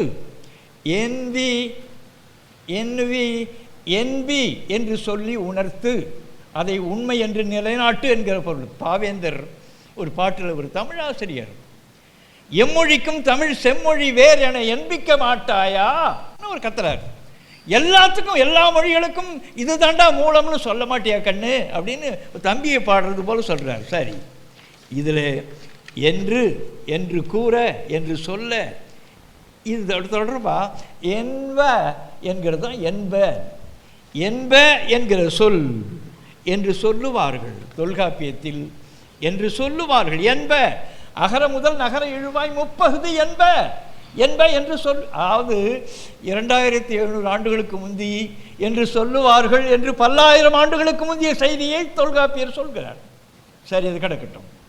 என்ப என்று சொல்லுவார்கள் 145 இடங்கள் இருக்குது. பல்லாயிரக்கணக்கான நூல்களை திரட்டி வைத்துக்கொண்டு, ஓலைச்சுவடிகளை திரட்டி வைத்துக்கொண்டு அந்த ஆய்வு நடந்திருக்கிறது. 145 இடங்களில் என்ப என்று சொல் வருகிறது. என்மனார் என்று சொல்லுவார்கள் என்கிற பொருளில் 75 இடங்களில் வருகிறது. என்றிசினோரே என்று வருகிறது. என்று கூறுவார்கள் என்கிற இதில் தொல்காப்பியத்தில் ஒரு இடத்துல வருகிறது. கூறுவ என்கிறது கூறுப என்று கூறுவார்கள் என்கிறது ஒரு இடத்துல வருகிறது. மொழிப என்று சொல்வார்கள், மொழிமனார் என்று சொல்லுவார்கள் என்கிறபடி என்ப என்மனார் என்றிசினோரே கூறுப மொழிப என்று சொல்லுவார்கள் கூறுவார்கள் என்று தான் இருக்கிறது. 313 இடங்களில் ஒரு இலக்கண நூலில் முதலாக கிடைக்கிற இலக்கண நூலில் என்று சொல்லுவார்கள் என்று. அதற்கு முந்தி இந்த நாடு எவ்வளவு இலக்கிய வளம் படைத்ததாக இந்த மண் இருந்தது என்கிறதை அதெல்லாம் எண்ணியோ அளவிட்டோ சொல்ல முடியாது. அவன் வேதம் அனாதின்னு சொன்னால் அதை இந்த முண்டங்கள் நம்புவார்கள். சரி, புலவர்கள் என்கிறவர்களையெல்லாம் அந்த காலத்தை பார்த்து அதிர்ச்சியாக இருக்குது. எல்லாம் இந்த மண்ணே அறிவு மண், அது அப்படியே முண்டமாக்கிட்டான். யாரும் தமிழ் படிக்கக்கூடாது என்கிறபடியே எல்லா குடும்பங்களிலும் நாம் நடக்க தொடங்கிவிட்டோம். அம்மான்னு சொல்லக்கூடாதுன்னு தாய் சொல்கிறார், மம்மின்னு சொல்லு. மம்மி என்றால் அழுகாத பிணமே என்றுதான் பொருள். டேடி மம்மின்னு சொல்லுன்னு சொல்கிறது. இதெல்லாம் பிராமணன் தான் முதல்ல அப்பா அம்மான்னு கூப்பிடாதே, தமிழை கூப்பிடாதேன்னு தான் டேடி அம்மான்னு சொன்னவன். சரி, நம்முடைய புலவர்களை பற்றிய ஒரு பதிவுகளில் வாய்மொழி புலவர், யாப்பரி புலவர், மறையென மொழிப மறையோர் என்றால் அந்த வேதமோதிரம் இல்லை, அந்த களவு இருக்குதே, களவு இலக்கணம், அது பற்றி இலக்கணம் தெரிந்தவனுக்கு தான் மறையோர்னு பொருள். அந்த மறை என்கிறது களவு தொடர்பாக இருக்கிற இலக்கணம், களவியல் கற்பியல் என்கிறது. அவர்கள் மறையோர், அது அந்த புலவர் பெருமக்களை சுட்டிய வழக்கது. புலன் என மொழிப புலன் உணர்ந்தோரே, நேரிதன் உணர்ந்தோர் நெறிப்படுத்தினரே, தோல் என மொழிப தொன்னறி புலவர், நூல் என மொழிப நுணங்கு மொழி புலவர், நுனித்தகு புலவர், நல்லிசை புலவர், வல்லோர், குறியறிந்தோர்னா இலக்கணம் அறிந்தவர்கள், புலன் நன்குணர்ந்த புலமையோர், என்மனார் வயங்கியோர், வயங்கி என்ற ஒளி பொருந்தி அறிவுடைவன் பொருள். இந்த புலன் உழவர், புலன் நாக்கு இருக்குதே அதை வைத்துக்கொண்டு உழுகிறவன் என்று அறிஞன் பேசப்பட்டான். சொல்லேறு உழவர், புலன் உழுது உண்மார், அறிவை உழுதே சாப்பிட்டு கொண்டிருக்கிறவர்கள் என்று அறிஞர்களை சொன்னார்கள். மா என்கிறது பரப்பு. இந்த உடம்பில் மிக பரந்த இடம் என்கிறது மார்பு.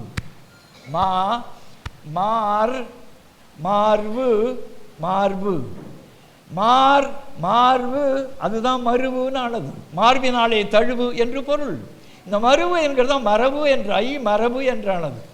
இந்த தொல்காப்பியத்தை இயல்பாக எடுத்தா நூல் மரபு, மொழி மரபு, தொகை மரபு, வெளி மரபு, மரபியல், இந்த தலைப்பு பெயர்கள்லாம் பார்த்து யாவது எத்தனை இலக்கம் ஆண்டுகள் இந்த மண் மரபினாலே வழியாக நடத்தப்பட்டது என்கிற பதிவெல்லாம் அந்த சொற்கள் இருக்கிறது.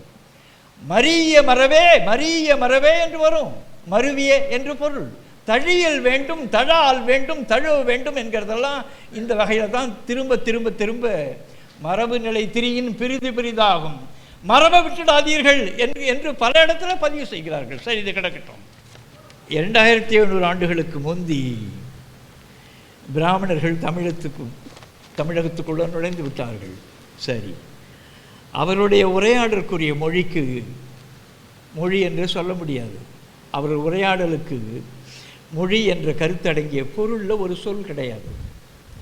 ஆங்கிலேயர்கள் அதற்கு இட்ட பெயர் வேதிக் லாங்குவேஜ். அவன் ஏதோ வேதம்னு சொல்கிறான், மந்திரம்னு சொல்கிறான். எனவே அந்த மொழின்னு அவனுக்கு தெரியல. அப்படி இல்லை, அவனுடைய மொழிக்கு பெயர் வைத்து கொள்ளலை.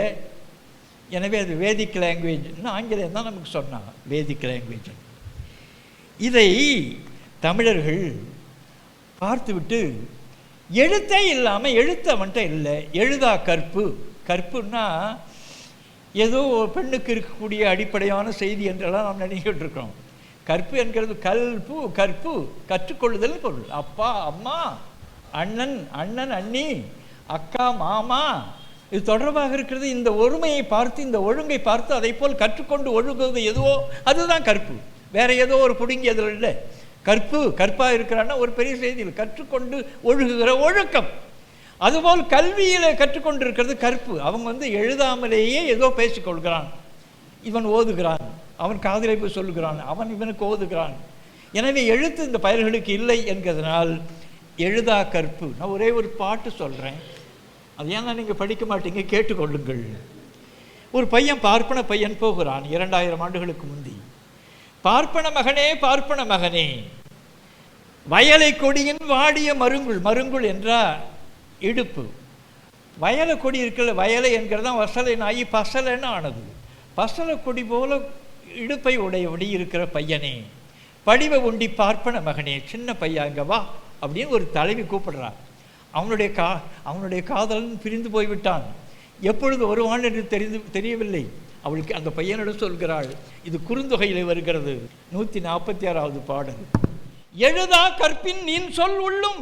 மொழின்னு சொல்லலை, உன்னுடைய சொல் இருக்குதே, வேதங்கள் மந்திரங்கள் சொல்கிறீர்களே, அதுக்குன்னு ஏதோ ஒரு நூல் இருக்கிறது போல சொல்கிறீங்களே, எழுதாமலேயே கற்றுக்கொள்கிறீர்களே, உங்களுக்கு எழுத்தில்லையே. எழுதா கற்பின் நீன் சொல்லுள்ளும் மருந்து உண்டோ மயலோ இதுவே. அதில் ஏதாவது மருந்து இருக்காடா பயலே, பார்ப்பன பயலே என்று அவள் கேட்கிறாள். எதுக்கு சொல்கிறேன்? எழுதா கற்பு என்று நம்மால் சொல்லப்பட்டது. சரி, அதுக்கு எழுத்து கிடையாது. நமக்கு ஆனால் அதை சொல்வதற்கு கரம் என்கிற கரச்சாரிகையா. அகரம் ஆவன்னா எல்லாம் நெடிலாக வந்தால் ஆகாரம், அகரம், ஆகாரம், இகரம், ஈகாரம், உகரம், ஊகாரம். இது கரச்சாரியை காரச்சாரியை. அஹு என்கிறது அஹுன்னா என்னவோ அது ஒரு எழுத்துன்னு எல்லாரும் நினச்சிட்டு இருக்கிறாங்க. அஹு என்பது நுண்ணொளி, நுண்ணொளி, நுண்மையான ஒளியாக அதை ஆக்குவதற்கு. இப்போ ஆனா தூணா சொன்னால் அத்துன்னு சொல்லணும், அப்படி சொல்லக்கூடாது. அந்த குறியீட்டை போட்டு அதுன்னு சொல்லுடா. அது பல் துளி என்ற சேர்க்கிறது பற்றுளின்னு வரும். பற்றுளின்னு வருகிறது. பற்றுகிற ஒளியை பற்றி அவன் எண்ணுவான் என்றுதான் பல் துளி பகுருளி பருளின்னு சொன்னான். அந்த அந்த குறியீடு அது அதாவது ஆயுத அதாவது நலிவு வண்ணம் ஆயுதம் பயிலும்னு வண்ணத்து அல்ல, வண்ண பற்றிய செய்யுளி அல்ல. ஒரு பாட்டு மிக மென்மையாக ஆக வேண்டுமானால் அந்த ஆயுத குறியீடு வருகிறபடி பார்த்துக்கொள், அது பாட்டு மென்மையாக விடும். நலிவு வண்ணம் ஆயுதம் பயிலும் என்பது ஆயுது என்கிற ஆய் என்கிறது உண்மை, ஐ என்கிறது உண்மை, ஆய் என்கிறது நுண்மையாக பார், ஆராய் என்கிறது மிக மிக விரிவாக நுண்மையாக பார்னு பொருள். ஆராய், ஐ, ஆய், ஆயுது, அதுதான் நுண்ணொளி, நுண்ணொளிக்கான ஒரு குறியீடு. எனவே தான் தொல்காப்பியன் சொன்னான் தமிழுக்கு அகர முதல் நகர இருவாய் முப்பகுதி என்பர். இப்போ நம்ம தமிழாசிரியர்லாம் 1 370 என்பது எத்தனை எழுத்துன்னே நம்ம பிள்ளைகளுக்கு குழப்பி விடுறாங்க. 12 இது 18, இதனுடைய பெருக்கம் என்கிறது அது கணக்கு. கே ஏ போட்டு கா என்கிறது ஒரு தனி எழுத்தா, இதுவும் அதுவும் தனித்தனி எழுத்து. சரி, இது கணக்கு. இதில் இந்த அகரத்துக்கு அவருடைய மொழிக்கு எழுதா கிளவி, எழுதா கற்பு, எழுதா கேள்வி, இப்படியெல்லாம் பேர் இருக்கிறது. அவன் என்ன செய்தான், எழுத்து இல்லை எழுத்து இல்லைன்னு எல்லாரும் சொல்லும் பொழுது அவன் ஒரு பார்ப்பான், இப்படித்தான் செய்வான். அகரம்னு ஒரு சொல் இருக்குல்ல, அந்த சொல்ல மிக நுட்பமாக அக்ஷரம்னு மாற்றினான். அக்ஷரம் தக்கன், தக்கன், தச்சன், தக்கணம், தக்கன தாழ்ந்த நாடு, தக்கு என்பது தாழ்ந்தது, இது வந்து தென் பகுதி தாழ்ந்தபடி, தக்கணம் தக்ஷண, பக்கம் பக்ஷம், கிருஷ்ணபட்சம் சுக்லபட்சம் என்று சொன்னால் கருப்பு, கருப்பனுடைய பக்கம், சுக்ல என்கிறது வெள்ளையனுடைய பக்கம், சுக்லபட்சம், பட்சம். இது தொடர்பாக இருக்குதுல்ல, அந்த தொடர்பாக இருக்கிற அகரம் என்கிறது அக்ஷரம். நீங்கள் வந்து ஆழமாக கவனிக்கணும். இப்போ எழுத்து அவன் உருவாக்கி கொண்டான். இது இப்படித்தான் அந்த திருட்டுத்தனங்கள் நடக்குது. இதில் அந்த அகரம் என்கிற சொல் தொல்காப்பியத்தில் 30 இடங்களில் வருகிறது. திருக்குறளில் அகர முதல் எழுத்தெல்லாம் வருகிறது. சரி, இதில் அது தொடர்பாக இருக்கிற அவன் சும்மா இருக்க மாட்டான். ஒரு சொல்லை கண்டுபிடிச்சிட்ட பிறகு தொடர்ந்தது ஒரு அக்ஷர காலம், அக்ஷர சுத்தி, அக்ஷர தேவி, அக்ஷர தீபம். அக்ஷர தீபம்னா அக்ஷரம் வந்து 51 அவனுக்கு பின்னால் அவெல்லாம் உருவாக்கி கொண்டது. எனவே கோயிலில் என்ன செய்வான், 50 தீபங்களை உருவாக்கி கொண்டு அதை காட்டுவது என்பது அக்ஷர தெய்வம். இதெல்லாம் படித்தா உங்களுக்கு தலையே சுத்தம். சரி, கிடக்கட்டும். அக்ஷர தோஷம், அக்ஷர ஸ்தாபனம், அபியாசம். பிள்ளைகளுக்கு நாம் தமிழ் சொல்லிக் கொடுக்குறோம் இல்லை, அது வந்து அக்ஷர அபியாசம். இப்படி இப்போ ஒரு சொல்லை எடுத்துக்கொண்டால் அதை உருவாக்கி கொண்டே இருக்கிறது.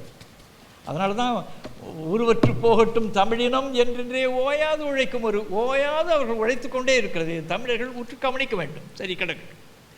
சமஸ்கிருதத்தினுடைய ஆங்கில அகராதி, அதை வந்து மோனியர் வில்லியம்ஸ் நீங்கள் பார்த்திருக்க மாட்டீர்கள். அதை தூக்கவே முடியாது. மொத்தம் 5 கிலோ அதை தூக்கவே முடியாது. நான் அடிக்கடி காலில் அதை எடுத்து தூக்கி போட்டுக்கொள்வேன். என் காலில் வீங்கி இருக்கும், அதில் போய் அடிபட்டதும் கத்துவேன், ஐயா அவ்வான்னு கத்துவேன் இரவில். சரி, அதை தூக்கவே முடியாது. அதே 45 ஆண்டு காலம் இந்த மோனியர் வில்லியம்ஸ் போர்டன் யூனிவர்சிட்டியில் சமஸ்கிருத பேராசிரியனாக இருந்து கொண்டு ஒரே ஒரு அகராதியை செய்தான். செய்துவிட்டு முன்னுரை எழுதினான். முன்னுரை எழுதிவிட்டு அந்த பல்கலைக்கழகத்தினுடைய அந்த அச்சு பதிப்புக்கு கொடுத்து விட்டு எல்லா திருத்தங்களையும் பார்த்து விட்டு குழந்தையில் அவன் பிரான்ஸில் டான்ஸ்ன்னு ஒரு இடம், அந்த இடத்துல குழந்தையில் அவன் ஓடி விளையாடின இடம், அதை பார்க்க வேண்டும் என்று போய் அந்த கட்டையில் எந்த எந்த எந்த குழந்தையாக இருக்கிற பொழுது அவன் ஓய்வெடுக்க வேண்டும் என்று அந்த அறிஞன் விரும்பி குழந்தையிலே எங்கு விளையாடினோமோ அங்கு போக வேண்டும் என்று பிரெஞ்சு நாட்டுக்கு போய் இந்த டான்ஸ் என்கிற பகுதியிலே அவன் அந்த அந்த பூங்காவிலே போய் உட்கார்ந்து கொண்டு அங்கே அவன் நூலை அவன் பின்னாலே போஸ்ட் அது தொடர்பாக இருக்கிற அந்த போஸ்ட் டாபிக் என்று சொல்கிறது. அவன் ஒருவன் இறந்து விட்ட பிறகு அதன் பிறகு பின்னால் எழுதுகிற அதனுடைய முன்னுரை இருக்கிறதே, அதை அவன் பையனுக்கு மோனியர் வில்லியம்ஸ் அந்த பையன் எழுதியிருக்கிறான். என் அப்பன் அவனோட கட்டுரையை பார்த்து நான் அழுகே வந்து விட்டான். என்னுடைய அப்பன் இதை இவ்வளவு தன்னை காலம் உழைத்து விட்டு இதனுடைய வடிவம் எப்படி இருக்கிறது என்று பார்க்காமலேயே செத்து போய்விட்டானே என்று கதறுகிறான். எல்லாம் பிடுங்குறவன் அறிவறிஞர்கள் பிடுங்கிறதுல அவ்வளவு பெருமை அடித்துக் கொள்வாங்க ஒவ்வொருவனும். அப்படி எவ்வளவோ அறிஞர்கள் அப்படி ஆழ உழைத்து அடையாளம் தெரியாமலே போய்விட்டார்கள். சரி இது கிடக்கட்டும். அவன் அந்த சமஸ்கிருத அகராதியிலே முன்னுரை பகுதியிலே எழுதிவிட்டு போயிருக்கிறான். நீங்கள் அதை தெரிந்து கொள்ள வேண்டும். சமஸ்கிருதத்துக்கு நன்கு அறியப்பெற்றுள்ள பொறிப்பு எழுத்தாகிய கல்வெட்டெழுத்து கத்தியவாரில் உள்ள சுனாகருக்கு அந்த பாறையின் மீது உள்ளது. உருத்தரதாமன் கல்வெட்டு என்று அது அழைக்கப்பெறுகிறது. அதன் காலம் கிபி 2ஆம் நூற்றாண்டு. அவன் என்ன சொல்கிறான், ஒரு பொறிப்பு எழுத்து இருக்குது, கிபி 2ஆம் நூற்றாண்டில் தான் சமஸ்கிருதத்துக்கு எழுத்து இருக்கிறது. சரி, கல்வெட்டானது நாகரி எழுத்தமைவில் இல்லை, பழைய கல்வெட்டு எழுத்தில் உள்ளது. நாகரி என்கிறது நகர் என்கிற வடிவத்தில் என்று உருவாக்கி கொண்டது, மேம்பட்டது என்கிற பொருளே நகரம் என்கிற வடிவத்திலிருந்து நகரி. அது தேவத்தோடு சேர்ந்தது. தேவ என்று சொல்ல தேவ பாஷை சமஸ்கிருத அகராதியில் எழுதியிருக்காங்க. ஆதி பாஷை என்ற சப்போஸ் அப்படின்னு போட்டு உலகத்தினுடைய மொழிகளுக்கெல்லாம் தலைமையானது இதுதான் என்கிறத சென்னை பல்கலைக்கழக அகராதியில் போட்டிருக்கான். பார்ப்பாலாம் என்ன கூடிக்கொண்டு என்ன செய்திருக்கிறான் என்று உங்களுக்கு தெரியாது. அவ்வளவு அழிம்பு பண்ணியிருக்கிறான். சரி, தேவ பாஷைன்னா அதுதான், ஆதி பாஷைன்னா அதுதான். சரி, இது அந்த நாகரி கல்வெட்டில் இல்லை. ஒரு மானியர் சமஸ்கிருத அகராதியை 45 ஆண்டு காலம் உழைத்து பல்லாயிரக்கணக்கான ஓலைச்சுவடிகளை வைத்துக்கொண்டு ஆய்ந்து அதை உருவாக்கின அந்த பெருமகன் மோனியர் வில்லியம்ஸ் அங்கு நாகரி எழுத்தில் இல்லை. கிபி 4ஆம் நூற்றாண்டினதாக கருதப்பெறுகிற பவர் கையெழுத்து படிகள், போவார் கையெழுத்து படிகள் நாகரி எழுத்தமைப்பை முன்னோடியாக நடையிடுவதை காட்டுகின்றன. அதே நேரத்தில் இன்று வழக்கில் உள்ள நாகரியின் குறியீடுகளின் முழு தொகுதியையும் வெளிக்காட்டும் வகையில் தந்தி துர்க்கனின் கல்வெட்டு பொறிப்பு எழுத்துக்களே அமைந்துள்ளன. எது எப்படி இருப்பினும் உண்மையில் உள்ள இக்கால நாகரியின் முதல் கையெழுத்துப்படி 11ஆம் நூற்றாண்டுக்கு முந்தியது அன்று என்பது இவ்விடத்தில் குறிக்கத்தக்கதாகும் என்று மோனியர் வில்லியம்ஸ் எழுதுகிறார். சரி, இது கிடைக்கும். இதுக்கிடையில் ஒரு எப்படி அது கலப்பு செய்வான் என்று குவு குய்வு குவு குவவு என்பது சேர் என்கிற பொருள். கொவ்வு கவ்வுதல் வாயார் பற்றுதல், அது வவ்வுதல் என்றும் ஒரு சொல் உண்டுங்க. சரி, இந்த கவ்வு என்கிறது வாயார் கவ்வுகிற அந்த செய்திக்கு அதை ஒரு நாய் கவ்வி விட்டது சொல்லுவோம். சரி, கவை ரெண்டும் சேர்ந்து இருக்கிறது எதுவோ, கவ்வி இருக்கிறது எதுவோ அது கவை என்று சொல்லுவோம். கவலை மனசில் பற்றி இருக்கிற இறுக்கம், ஏக்கழுத்தம். சரி, கவலம் பெருங்கவலை, கவல்பு கவலை கொள்ளுதல், கவர்ச்சி ஏக்கம். சரி,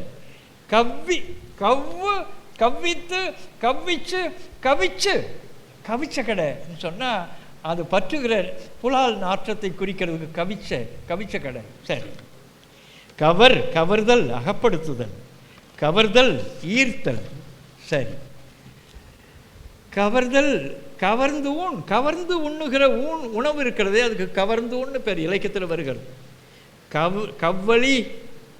கவ்வளி என்ற சேர்க்கைன்னு பொருள். இத்தனை கவளி வெற்றிலை கொடு அப்படின்னு சொல்லுகிறது ஒன்றனுடைய தொகுதி. சரி, இது கிடக்கட்டும். இந்த கவ்வளம் என்பது கவ்வுகிற அளவுன்னு பொருள். இது கவளம், ஒரு கவளம் வாய், சோறுன்னா வாய் கொள்ளுகிற அளவு, மோர்ஸ்டல்னு பேர். அந்த ஃபுட் உணவு வாய் கொள்ளுகிற அளவு எதுவோ அது. இந்த கவளம் என்கிறது சொல்ல இந்தியா முழுமைக்கும் இருக்கிற ஒரு 40-50 மொழிகள் ஆழமாக இன்னும் இருக்குது. பாலியில பால் ஆஃப் ஃபுட், மவுத்ஃபுல், பிராகிருத்தில் கவலை மவுத்ஃபுல், லஹிண்டாவில் கவுர் மோர்சல், மோர்சல்னால் உருண்டை, சரி உணவு உருண்டை. குஜராத்தில் கலியா கவலா, சின்ஹலிஸில் கவலா, இது பாலிகீடு எல்லாத்துலேயும் வருகிறது. சரி, கவலையாத்தி என்ன ஸ்வாலோஸ் உள்ள விழுங்கிறதுன்னு பொருள்.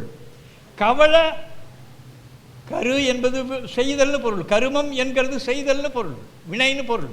கருவி என்பது செய்வதற்குரிய கருவின்னு பொருள்.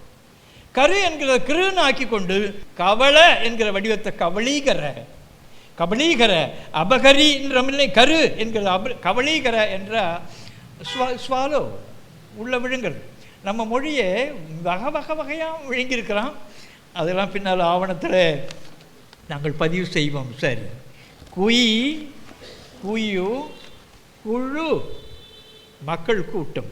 சரி, குயி குயிவு குவு குவி கூட்டம், குவித்தல் கும்பலாக கூட்டுதல், குவியல் சேர்ந்து குவிந்திருப்பது, குவை தொகுதி, குவைத்தல் திரளுதல், குய்வு குவு குபு குப்பு குப்பம் சேர்ந்து வாழுகிற இடம். சேர் என்கிற வடிவத்தில் நின்று சேர் சேரி என்று வந்தது போல குப்பம் என்று மக்கள் சேர்ந்து வாழுகிற இடம். குப்பல் குவியல், குப்பக்காடு பட்டிக்காடு, பட்டிக்காடு, சரி சரி கிடக்கட்டும், அது கிடைக்கும். குப்பைக்காட்டான் நாட்டுப்புறத்தான். குய் குய்வு குவு குபு குப்பு என்பது பெண்ணை குறிக்கிறது. ஒரு ஆணோடு கூடுவதற்குரிய தகுதி வாய்ந்த உடல் தகுதியும் மனத்தகுதியும் வாய்ந்த பெண்ணுக்கு குப்புன்னு பேர். அவளை குப்பு ஆயி குப்பாயி குப்பம்மா என்கிறதெல்லாம். குப்பை என்ற குமரன்னு பொருள். சரி, இந்த குப்பை ஓல்டு ஜெர்மானிக்கில் போகிறபொழுது குஃபே, வெஸ்ட் ஜெர்மானிக்கில் கோஃபா, டச்சு மொழியில் ஹோப்பு, ஜெர்மனில் ஹோஃபே, லித்துவனியனில் குப்பாஸ், இப்படி போய் எல்லா இடத்துலையும் சுற்றிட்டு வரும்போது ஹூப்பே ஆங்கிலோ சாக்சனியத்தில், பிறகு ஹீப்பே ஹெப்பே ஹீப் இன்னும் வந்து நின்று குப்பைன்னு, ஹீப் ஆஃப் பேப்பர்ஸ், குவியல் குவிப்புன்னு. இது தொடர்பாக மேலே ஆரியத்தில் நடந்திருக்கிற வேலை தான். சரி சரி, இதில் குய் குய்ம் கும்மி கூடி ஆடுகிற மகளிர் ஆட்டம், கும்மல் கூட்டம், கும்மல் பெருக்கம் சேர்க்கை, கும்மலஸ் லத்தினத்தில் குமிலஸ் என்பது கிரவுட், ஹீப், குமிலேட்டிவ் சேர்க்கை என்கிற பொருள், குமிலர். கும் என்கிறது CUM போட்டு எடிட்டர் கம்னு போடுறானே, அந்த நம்ம கும்மு அங்கே போய் கம்முன்னு இருக்கிறது. சரி கிடக்கட்டும். இந்த குமர் என்பது திரட்சி. திருநெல்வேலி பக்கத்தில் நாகர்கோவில் பக்கத்திலெல்லாம் ஒரு பெண் பெரிய அகவையாகிவிட்டால் அவளுக்கு அவள் திரண்டுட்டா, திரட்சின்னு பொருள். குமர் குமர் வச்சிருக்குது அந்த வீட்டில் என்று பேசுகிற வழக்கம் இன்றைக்கும் உண்டு. இந்த குமர் என்கிற அந்த சொல் குமுக்கு குமர் குமாரின்னு சொன்னால் அவன் குமரி என்கிறத குமாரின்னு கொஞ்சம் மாற்றினான்ல. அந்த மானியர் வில்லியம்ஸ் கேட்கிறான், மாரி குமாரி என்ற உங்களுடைய தாதுபாடத்தினுடைய படி மிரின்னு வருது. குமாரின்னா விரைவில் இறந்து போகிறவள் என்று பொருள், குமாரன் என்ற விரைவில் செத்து போகிறவள் என்று பொருள். வெதர் ஈஸிலி டையிங் எழுதுறான், செத்து போகிறானா வேற. என்னடா அது நீங்கள் சொல்கிறது குமாரன் சொல்கிறது, அப்போ தான் நம்முடைய மொழி அது என்று நமக்கு தெரிகிறது. சரி கிடக்கட்டும். குமுகு கொமுகு கமுகு, கமுகுன்னு பாக்கு மரம், அதில் இருக்கிறது ஒரு ஏறத்தாழ 400-500 பாக்கினுடைய அந்த இளம் பாக்கினுடைய கனிகள் அதில் தொங்கும். அந்த அந்த அந்த குமுக்கு தான் அந்த குமுகு கொமுகு கமுகுன்னு பாக்கு மரத்தை குறிக்கிறது. அந்த கமுகு வேற ஒன்றும் இல்லைங்க. மெதுன்னா மிருதுன்னு ஆக்கிடுவான், படின்னா பிரதின்னு ஆக்கிடுவான், படிமைன்னா பிரதிமான்னு ஆக்கிடுவான். தொடர்பாக இருக்கிறது இப்படி ஆக்கிற இந்த முறையில் கமுகுன்றதுக்கு நானாக நினச்சிட்டு கிரமுகன்னு தானே போட்டிருப்பான்னு அகராதியை போட்டால் இந்த அரிக்கா நட்டுன்னு போட்டிருக்கிறான். அடைக்காய், அடை என்பது இலை, அடைக்காய் என்பது அரைக்கா, சொல்ல முடியல. அடைக்கன்னு மலையாளத்தை சொல்லுவான், அடைக்க என்கிறது அரைக்கா, அரைக்கா நெட், பெட்டல் நெட், இது தொடர்பாக இருக்கிறது. வெத்திலை என்பது வெற்றி இலை, வெத்திலை என்கிறது வெத்தலா என்று மலையாளம் சொல்லுவான். பெத்தலா நாய் பெட்டல்னா நமக்கு தெரியாது, அந்த பார்க்க குறிக்கிறதுக்கு பெட்டல் நெட்டுன்னு போகும். சரி இது கிடக்கட்டும். குமார குமரன் இளைவன் முருகன். உடனே ஒரு பெரிய மொழி அது தொடர்பாக இருக்கிற சமய சொல் போல கௌமார கௌமார இன்னும் ஒரு மத தொடர்பாக இருக்கிறது சொல்லிட்டு அது வந்து the doctrine that Kumara is the highest god. அது தொடர்பாக இருக்கிற கொள்கை. குமர் எங்கே இருக்குது, குமரன் எங்கே இருக்குது, குமரனை எடுத்துக்கொண்டு கௌமாரா என்று ஆக்கின பிறகு அது மத எல்ல ஒரு பெரிய ஒரு ஒரு ஒரு ஒரு வகையான ஒரு கொள்கையாக சமய கொள்கையாக மாற்றுகிற பல வகையான வேலைகளை அவன் செய்திருக்கிறான். சரி, கம் கம் கும் கொம் கம் கம் கமம் கமம் நிறைந்தியலும் என்று உரியல்ல தொல்காப்பியன்னு சொல்கிறான். கம் காம் காமம் சேர்க்கைன்னு பொருள். சேர் என்கிறது எப்படி சேரி என்று ஆனதோ, எப்படி குப்பு என்கிறது குப்பம் குப்பை என்று சேர்க்கை என்கிற பொருள் குப்பம் என்றானதோ, காமம் என்கிறது சேர்ந்திருக்கிற மக்கள் சேர்ந்து வாழ்கிற ஊர். வலிகாமம் கொடிகாமம் கதிர்காமம் என்று இருக்கிறதெல்லாம் காமம் என்கிற ஊர். அதை மெல்லின உள்ள திரு சேர்த்து கிராம என்ற நம்முடைய முண்டங்களுக்கு ஒன்றும் தெரியாது. ஏராளமான அந்த திருட்டு வேலைகளை தன்னுடைய மொழியை உருவாக்குவதற்கு அவள் செய்திருக்கிறது. ஏ என்கிறது ஒரு ஒளியை சொல்லும் பொழுதே அது பெரிது. ஏ பெற்றாகும். எவ்வு எக்கு எகிறு ஏவு எழு ஏன் ஏனி ஏன் ஏனி ஏன் சேன் இந்த வடிவெல்லாம் மேல் மேல் என்று வரும். ஏனின்னா வேற ஒன்றும் இல்லைங்க, அவன் ஸ்ரேணின்னு போட்டுருக்கான்.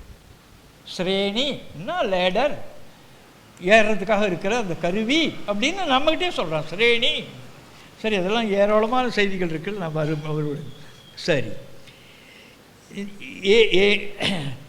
ஏன் ஏனை உங்களுக்கு புரியுதா? ஏனை கட்டுறதுன்னா மேலே. சரி, இருக்கு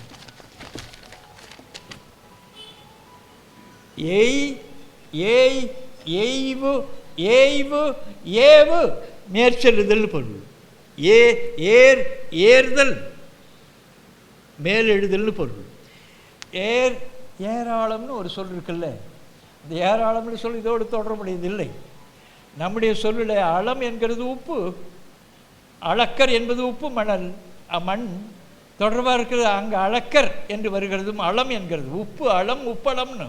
இந்த அள் என்கிறது தான் மேலே யார் இதில் போகிற பொழுது ஆங்கில சாக்சனி வரும்போது சல்னு வந்தது. சால் என்கிறது உப்பு, சால்ட் என்கிறது அதுதான் சால் என்கிறதுக்கு பின்னால் வந்தது. சேலரி என்கிறது உப்பு பணம்னு யாருக்காக உங்களுக்கு தெரியுமா? படைத்துறையில் உப்பு பணம்னு ஒன்று கொடுக்கறது. இப்போ கூட ஊரில் உப்பு குழைக்கிறதுன்னு சொல்லுவார்கள், அதுபோல் உப்பு பணம் என்கிறது தான் சேலரி. சரி, அது கிடக்கட்டும். இது பெரிய அளவுக்கான உப்பு உருவாக்குற இடம் இருக்குதே, அதுக்கு பேரளம்னு பேர். பேரளம்னு பேர். அப்படியும் ஊர் பெயர்கள் இருக்கின்றன. பேரளம் என்று இந்த பேரளம் என்கிறது நம்ம பொண்ணு என்கிறது பொண்ணுன்னுவான், புகை என்கிறது ஹொகைன்னுவான் கன்னடத்தில், பொண்டாட்டி என்பது ஹண்டகத்தின்னுவான், பள்ளி என்கிறது ஹள்ளின்னுவான். இது தொடர்பாக இருக்கிற பேராளம் என்கிறது அவன் வாயில் ஹேராளம் ஆனது. ஏராளமும் தெலுங்கு சொன்னான், அவன் ஹேராளமும் நம்ம சொன்னான். நம்ம தமிழை ஏராளம்னு சொல்லிட்டு அது தமிழ் என்று எண்ணிக்கொண்டிருக்கான். அது ஒன்றினுடைய சிதைவு என்கிறதுக்காக நான் இதை பதிவு செய்கிறேன். இது கிடக்கட்டும். இதில் எக்கு எக்கர். சரி, இது கிடக்கட்டும். எடு எடு எடைன்னு ஒரு சொல் வருதா, ஒரு பொருளை எடுத்து பார்த்தால்தான் அவனுடைய கணம் தெரியும். எடு என்கிற சொல்லு தான் எடைன்னு வந்தது. இப்பொழுது அந்த எடுத்தல் என்கிறது என்ன அழகு சொற்கள். பாவேந்தர் தன்னுடைய பாட்டில் சொல்றார், செந்தமிழை செந்தமிழ் நாட்டை சிறை மீட்க நந்தமிழர் உள்ளத்தில் என் தமிழர் உள்ளத்தில் வையம் நடுநடுங்கும் வெந்தனல் ஒன்று விரைந்து வளர்ந்தது என்று குந்தி குரல் எடுத்து கூவாய் கருங்குயில். குந்தி குரல் எடுத்து கூடி அப்படின்னு அந்த குயிலை கேட்கிறார். குந்தி குரல் எடுத்து கூவாய் கருங்குயில் என்று அந்த நினைவு வருகிறது. சரி, கிடக்கட்டும். எடுத்தல் படையெடுத்தல். எடுபட்டவள் தெரியுமா? எடுபட்ட சிறுக்கி மதுரை பக்கம்லாம் சொல்லுகிறது. குடும்பத்தினின்று வெளிப்பட்டவள்னு பொருள். எடுபட்டவள் எடுபட்ட சரி வர்றது. எய்தல் அம்பினை மேலெடுமாறு எய்தல். எயின் வேடர்குளம், எயினன் வேட்டுவன். சரி, எழல் எழில்னு ஒரு சொல் இருக்குல்ல, அது எழில்னா பார்த்த உடனே உள்ளே எழுச்சி ஏற்படுகிறபடியான அழகு எழில். கவ்வி ஈர்ப்பதான அழகு எதுவோ அது கவின், கவிர்ச்சி, கவர்ச்சி, கவின். இது தொடர்பாக இருக்கிறது. எழில், சரி, எழில், எழிலி, கீழே இருக்கிற நீர், இது வந்து அது ஆவியாக போய் மேலே அது முகிலாக ஆகிறது. முகந்து கொள்வதனால் இது முகில், இது எழில், எழிலி என்று இவன் பெயர் வைத்த ஆள், இந்த அறிவுடைய ஆள் 2000 ஆண்டுகளாக 2500 ஆண்டுகளாக அடங்கி போனான். சரி, இது கிடக்கட்டும். இது எயில், எள், எழுது, எண், எள், எண், எண்ணு என்று சொன்ன எண்ணு 1 2 3, 1க்கு மேலே மேலே போ என்கிறதாங்க எண்ணு என்கிறது. எண்ணு என்கிறதுக்கு இதுக்கு மேலே சிந்தி என்றது தான் பொருள். எண்ணம் என்கிறது அதுதான். எண்டு, எண்டு, எண்டு, எண்டு என்கிறது தான் 8ன்னு ஆனது. இந்த 8 என்கிறது 2, அதாவது இது மிடில் இங்கிலீஷில் 8, ஆங்கிலோ சாக்சனியத்தில் 8, டச்சு மொழியில் 8, ஐஸ்லாண்டிக்கில் 8, டாம்லி மொழியில் 8, ஸ்வீடிஷில் 8. 8 என்கிறது அவனு சொல்கிறது அஹ்டா, ஓல்டு ஹை ஜெர்மனில் அஹ்டா, மிடில் இங்கிலீஷில் அஹ்டா, ஜெர்மனிக்கில் அச்சிட்டா, ஐரிஷில் ஒச்சிட்டா, கார்லிக்கில் அச்சிட்டு, வெல்ஷில் வெயிட்டு, அது கொமானியில் ஈத்து, எய்த்து, பிரிட்டானிக்காவில் பிரிட்டான் என்கிறதுல 8, லக்னடாவில் எப்படி ஒக்டா, இப்படி கிரீக்கில் ஒக்டோ, ஆக்டோபஸ் என்கிறது 8 காலை உடையது. ஆக்டோபஸ் அப்படி தான் நம்ம விழுங்கி விட்டான் அவன். அவனுக்கு 8 கால் தான். ஆக்டோபஸ், பஸ் என்கிறது தான், பெந்து என்கிறது தான் பஸ்ஸுன்னு ஆனது. பெந்து என்கிறது பாதம், பாதம் பதிகிற பதி என்கிறதுனால தான் அதுக்கு பாதம்னு பொருள். அந்த பாதம் பதிக்கிறது, அந்த பாதம் பதிகிற அடி இருக்குதே அது பாதைன்னு சொல்லப்பட்டது. இப்படி சொன்னது எக்ஸ்டா என்று அஷ்டான்னு சொன்ன பிறகு நமக்கு தெரியுது. 8 என்கிறது இத்தனை மொழிகள்லையும் 8 8 அச்சிட்டு இக்கிட்டு அப்படின்னு வருகிறது. இவன் அஷ்டா என்று ஆக்கி, அஷ்டா என்று ஆக்கி தொடர்பாக இருக்கிற அவன் பண்ணியிருக்கிற அமுக்களம் எல்லாம் இங்கே வந்து அஷ்டதரித்திரம். அவன் தரித்திரம் என்கிறதுங்க பல பேர் பறையன் என்று சொல்லுகிறது இழுக்கானது என்பதற்காக தலித்துன்னு வைக்கிறானே. நான் மராத்திய அகராதியினுடைய எட்டிமாலஜி டிக்ஷனரி பார்த்தேன். தரித்திரம் பிடிச்சவன் எவனோ அவன் தலித்துன்னு போட்டிருக்கான் மராத்திய அகராதியில். அது நீ பறையனே சொல்லுடா, உனக்கு என்ன, எந்த நாய் உன்னை எதிர்க்கிறது? அறிவில்லாத முட்டுக்கட்டுத்தனமாக வெறித்தனமாக சாதி வெறி பிடிச்ச நாய்ங்க அப்படி இழிவாக கருதுகிறது. நீ கவலைப்படாத, நான் பறையன்தான். இந்த சில பேருக்கு மானத்தோடு சொல்லுகிறவங்களும் இருக்கிறார்கள். சரி, இந்த தொடர்பாக இருக்கிறது பறையினுடைய இந்த வாழ்வே, தமிழனுடைய வாழ்வே அந்த பறையோடு தொடர்புடையது. திருமணத்திலும் அதுதான் அடிக்கப்பட்டது, சாவுக்கும் அது அடிக்கப்பட்டது. அதுக்கான கொட்டு வேறு, அதுக்கான கொட்டு வேறு. அணிச்சப்பூ கால்களையால் பெய்தால் நுசுப்பிற்கு நல்ல படாப்பறை, நற்பறைன்னு ஒன்று இருந்தது. திருவள்ளுவர் சொல்கிறார். இவளுக்கு அணிச்சப்பூ கால்களையால், அணிச்சப்பூனுடைய அந்த காம்பை எடுக்காமலேயே சூடிக்கொண்டால், அணிச்சப்பூ கால்களையால் பெய்தால் சூடிக்கொண்டால், நுசுப்பிற்கு அந்த நுண்ணிடை இருக்கதே அது அவள் தாங்காது, அவள் இறந்து போய் விடுவாள். நுசுப்பிற்கு நல்ல படாப்பறை, நல்ல படைவளுக்கு முழங்கா, சாப்பறை தான் முழங்கும்னு திருவள்ளுவர் ஒரு பதிவு செய்கிறார். நற்பறைன்னு திருமணத்திலையும் இவங்க வீட்டில் பறை தான் அடித்தாங்க. அதை வந்து வெளிப்படையாமல் சொல்லணும். அதுக்குன்னு விளக்கம் தெரியாமலே நாம் தலித்துன்னு சொல்லக்கூடாது. தலித் என்கிறது தரித் என்கிற அந்த சமஸ்கிருத சொல் என்று தான் வந்திருக்கிறது, தலித் என்கிறது. சரி, அது கிடக்கட்டும். இவனுங்க பண்ண எல்லா சாதிக்காரனாயும் அவனை போட்டு இழிவுபடுத்தி செய்த அந்த அமர்க்களம் இருக்கிறே, அதில் தான் வந்து திரும்பி எப்படியாவது அதனுடைய கொடுமைகளை ஒரு அடிப்படையான பறையனாக இருந்து பார்த்தால்தான் தெரியும். இந்த நாய்கள், சாதிக்கார நாய்கள் எவ்வளவு கொடுமையானவர்கள் என்கிறது விளங்கும். எவ்வளவு வகையான இழிவை அழகாக அவன் கொளுத்தி விட்டுட்டு நம்ம எல்லா பயிர்களையும் கிண்டி விட்டு இந்த இனமே ஒன்று சேராதபடி செய்த அந்த நுட்பம் பார்ப்பனிய இனத்தினுடைய மிகப்பெரிய வெற்றி. சரி, இந்த அஷ்டகம் எட்டன் கூட்டு, அஷ்டகருமம் எண்கருமம், அஷ்டகல்யாணி. நீங்கள் வந்து ஒரு குதிரைக்கு வேதத்தில் சொல்கிறேன், அஷ்டகல்யாணி என்கிறது 4 கால் இருக்கா, அந்த 4 கால், ஒரு தலை இருக்கா, ஒரு வாய் இருக்கா, ஒரு மார்பு இருக்குதா? இந்த 8 உறுப்புகளும் சேர்ந்தனால இந்த குதிரைக்கு அஷ்டகல்யாணி எழுதலாம். சரி, இது தொடர்பாக இது அஷ்டதிக்கு பாலகர்கள் 8 திக்கையும் இந்த முண்டங்கள் கற்பனை பண்ணது 8 திக்கையும் காத்து கொண்டிருக்கிறார்கள், தூக்கி கொண்டிருக்கிறார்கள். அது தொடர்பாக இருக்கிற சிவனுக்குரிய திசை இருக்குதே, அது ஈசானிய திசை, ஈசானிய மூளை. என்னென்னமோ பண்ணியிருக்காங்க. இதில் அஷ்டலட்சுமி என்று பார்த்து எல்லா நாய்களும் பேர் வைத்துக் கொள்ளுங்கள். லட்சுமி லட்சுமி லட்சுமி வைக்க எல்லா முண்டங்களும் வைத்துக் கொள்ளுங்கள்னதும் இவன் அஷ்டலட்சுமி, தானியலட்சுமி, தைரியலட்சுமி, வரலட்சுமி, வீரலட்சுமி, வித்யலட்சுமி, கீர்த்திலட்சுமி, விஜயலட்சுமி, ராஜலட்சுமி, 8 லட்சுமியில் 8 சொன்னால் இந்த முண்டங்கள் நாக்கு தொங்க போட்டுட்டு அந்த நாய் என்ன சொன்னானோ அதையெல்லாம் பின்பற்றுகிற அருவருப்பான கூட்டம் எது? இது இருக்குன்னா அஷ்டாவதானம் என்ன, 8 அவதானங்களை செய்கிறது. என் கவனகம் என்று பாவலர் சொல்வார். 8 கவனகம், என் கவனகம், 8 செயல்களையும் ஒரே நேரத்தில் செய்யக்கூடியபடியான அந்த மூளை அமைப்பில் அவன் செய்கிற செயலுக்கு அஷ்டாவதானம். இது தசாவதானம் என்றால் 10 அவதானங்களை யார் செய்கிறானோ அவன் தசாவதானி. 100 அவதானங்களை யார் செய்கிறானோ அப்படி இருந்தார்கள். தசாவதானி என்று சதாவதானம் என்று பொருள். 10 அவதானங்களை செய்யக்கூடியது. சரி, இதில் வந்து அஷ்டதச புராணம். நீங்கள் இப்போ நான் செய்திக்கு வர்றேன். 8 10 அஷ்டதச 8 10 18 புராணங்கள் எழுதியிருக்கிறான். 18 புராணங்களும் இப்படி இருக்கும். இதை எல்லா முண்டங்களும் நம் தாத்தன்லாம் முட்டுக்கடை அந்த பாட்டெல்லாம் பூட்டெல்லாம் ஓட்டம்லாம் திண்ணையில் உட்காந்து எல்லா நாயும் நம்ம ஆள் படித்தான், நம்முடைய முன்னோர்கள் படித்தான். 18 புராணங்கள் என்கிறதெல்லாம் அது உள்ள பானைதான். அது மச்ச புராணம், கூர்ம புராணம், வராக புராணம், வாமன புராணம், சிவமகா புராணம், லிங்க புராணம், பௌஷ்ய புராணம், காந்த புராணம், மார்க்கண்டேய புராணம், பிரம்மாண்ட புராணம். திருமாலை பற்றி கூறுவது இது வந்து சிவபெருமானை பற்றி கூறினது. திருமாலை பற்றி கூறுவது விஷ்ணு புராணம், பாகவத புராணம், கருட புராணம், நாரதீய புராணம். பிரம்மனை பற்றி கூறுவது, பிரம்மன்னா வேற ஒன்றும் இல்லை. பகு என்கிற சொல்ல பிருகுன்னு ஆக்கிட்டு, பிருகு என்கிற சொல் பகு என்கிறது பெரிய பொருள்.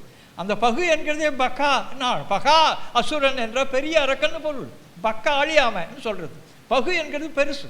பகடு பேர் எருத்தின் நாமம் பெரிய எருதாக இருந்தால் அதை பகடு என்று சொல்ல வேண்டும். சரி, அது கிடக்கட்டும்.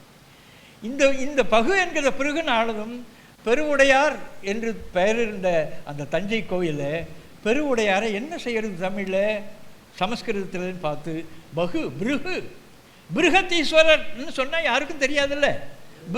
பெருவுடையார் மறைஞ்சிட்டார். சரி, இது கிடக்கட்டும்.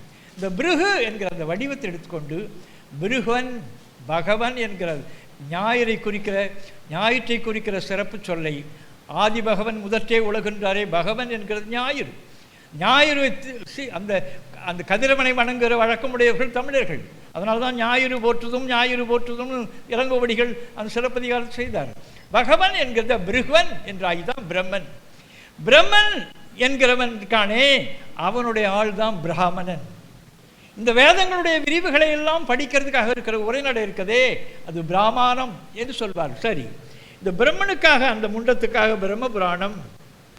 அவன் தான் உலகத்தை இயற்றினான், அந்த உண்டாக்கினான் என்கிறத இது திருவள்ளுவர் கேட்க அவருக்கு தாங்க முடியல. இது வந்து அவன் பிச்சை எடுக்கிறது அவனுடைய விதி என்று சொல்றான். விதிங்க முன் பிறவியில் அவன் செய்த பாவம் இன்னைக்கு பிச்சை எடுக்கிறான். அவர் திருவள்ளுவர் சொல்றார், பிச்சை எடுத்துத்தான் அவன் உண்ண வேண்டும் என்கிறபடியான நிலை விதியானால் அது சொல்றது. இதுதான் நெறியானால் அந்த பிரம்மன் இருக்கிறானே, உலகை இயற்றியான் இருக்கிறானே, இறந்தும் உயிர் வாழ்தல் வேண்டின் பிச்சை எடுத்து தான் இவன் சாப்பிட வேண்டும் என்று விதி இருந்தால் பறந்து கெடுக உலகை இயற்றியான் அந்த பிரம்மாவும் இப்படி உலகம் முழுமைக்கும் எல்லா இடத்துலையும் பிச்சை எடுத்து தெரியட்டும் அந்த நாய். இன்னும் எழுதுற திருக்குறள் எவ்வளவு நுட்பமானது. இறந்தும் உயிர் வாழ்தல் வேண்டின் பறந்து கெடுக உலகி இயற்றியான். உலகத்தையே படைத்த பிரம்மா இருக்கானே, அந்த பிரம்மா இந்த பிச்சைக்காரனை போல பிச்சை எடுத்து உலகெங்கும் திரிவானாக என்று திருவள்ளுவர் கோபப்பட்டு எழுதுகிறார். இறந்தும் உயிர் வாழ்தல் வேண்டின் பறந்து கெடுக உலகி இயற்றியான். பிரம்ம புராணம் பதும புராணம், பதுமன்னா பத்மான்னா தாமரை, தாமரை தானே எல்லா ஆட்டம் ஆடிக்கொண்டிருக்கு. பத்ம என்கிறது அதுக்கு மேலே உட்கார்ந்துருக்கிற முண்டத்துக்கு பிரம்மான்னு பேர். சரி, பதும புராணம். அக்னியை பற்றி கூறுகிறது அக்னியை பற்றி கூறுகிற புராணம் ஆக்னேய புராணம். சூரியனை பற்றி கூறுகிற புராணம் பிரம்மவர்த்த புராணம். இந்த 18 புராணங்கள் இதையெல்லாம் நம்ம அறிவை, மெய்ம அறிவில் மேம்பட்ட அறிவில், இந்த சமய அறிவிலேயே மேம்பட்டவர்கள் நம்முடைய முன்னோர்கள். அவர்கள் சொன்ன செய்திகள்லாம் உ உ என்கிறது கீழ், உப என்ற கீழே, உப என்ற உடனாகன்னு பொருள், நீ என்ற கீழே டவுன்னு பொருள், ஷத் என்ற சிட்டுன்னு பொருள் உட்கார்றதுன்னு பொருள். உபனிஷத் என்ற அவனுடைய அருகில் உட்கார்ந்து கொண்டு அவனுடைய அடியின் கீழ் உட்கார்ந்து கொண்டு கேட்கிற செய்திகள் என்று உபனிஷத் என்று அதை மாற்றி உபனிஷதம் என்கிறது 108 உபனிஷதங்கள் அவன் உருவாக்கினது. இந்த தமிழ்நாட்டில் இருக்கிற மெய்யறிவுகள் அத்தனையும் உள்ளே எடுத்துக்கொண்டு சமய அறிவெல்லாம் எடுத்துக்கொண்டு சும்மா விளையாட்டுலிங்க அவ்வளோ பெரிய மேம்பட்ட நிலையில் இருக்குது. நீங்கள் சிறியவாக பெரியோன் சொல்லுவான் நம்மாள் இறைவனை சொல்கிற பொழுது. சிறியவாக பெரியோன் இல்நுழை கதிரின் நுண்ணணு புறைய, இல்லத்துக்கு உள்ளால கதிர் நுழைகிறதே அதில் இருக்கிற துகள் போல் இருக்கிறாயடா என்றெல்லாம் மிக மேம்பட்ட நிலையில் இறைவனை உருவாக்கி இறைவனை அந்த உச்சத்துக்கு கொண்டு போனவர்கள் இவர்கள். அது ஒரு மன அமைதிக்காக இருக்கிற செய்தி என்கிறது. கடவுள் என்கிறது ஒன்றும் இல்லை, ஒரு முடியும் இல்லை. அது தொடர்பாக இருக்கிற நம்பிக்கை உள்ளவன் அதை பற்றி கொண்டு போகலாம். ஆனால் உயர்ந்த மெய்ம கருத்துக்களை எல்லாம் இந்த உபனிஷத் என்கிறதில் கொண்டு வந்தது. அஷ்ட உத்ர சத உபநிடத என்கிறதுல அஷ்ட என்கிறது 8, உத்ர என்கிறது மேலே, சத என்கிறது அதுக்கு மேலே 108 உபநிடதங்கள் என்கிறதுக்கு அதுக்குன்னு ஒரு சொல் அமைக்கிறான். அஷ்டோத்திர சதோபனிஷதன்னு ஒரு சொல் அமைக்கிறான். இதெல்லாம் இந்த சென்னை பல்கலைக்கழக அகராதியை உருவாக்கின முண்டங்கள் பிராமணர்களோடு சேர்ந்து கொண்டு இந்த சொற்களெல்லாம் தமிழன் அந்த கன்றாவை எதுக்கு அவன் தெரிந்து கொள்ள வேண்டும். அதை எழுதி 108 புராணங்கள் 108 உபநிஷதங்கள் எது என்று பதிவு செய்கிறான். ஐத்ரேயம், கௌசிகம், நாதவிந்து, ஆத்ம பிரபோதம், திருவானம், முத்கலை, அக்ஷமாலிகா, திரிபுரை, சௌபாக்கியம், பரிவிருஷம், தைத்திரியம் 108 இருக்குது. 108 நூல்களையும் அவர்கள் வைத்துக்கொண்டு இது வேத அந்தம், வேதத்துக்கு அடுத்தபடியாக இருக்கிறது, வேதத்தினுடைய விளக்கங்களை எல்லாம் இதில் பார்க்கலாம், இந்த செய்தியெல்லாம் வேதத்துக்குள்ளால் அது அந்த முடிக்குள்ளால் இருக்குது என்று நம்ம ஏமாற்றினாங்க. எனவே கொஞ்ச நெஞ்சம் இல்லை, ஒன்று சொல்லி இதோடு முடிக்க போகிறோம். சேர்க்கை,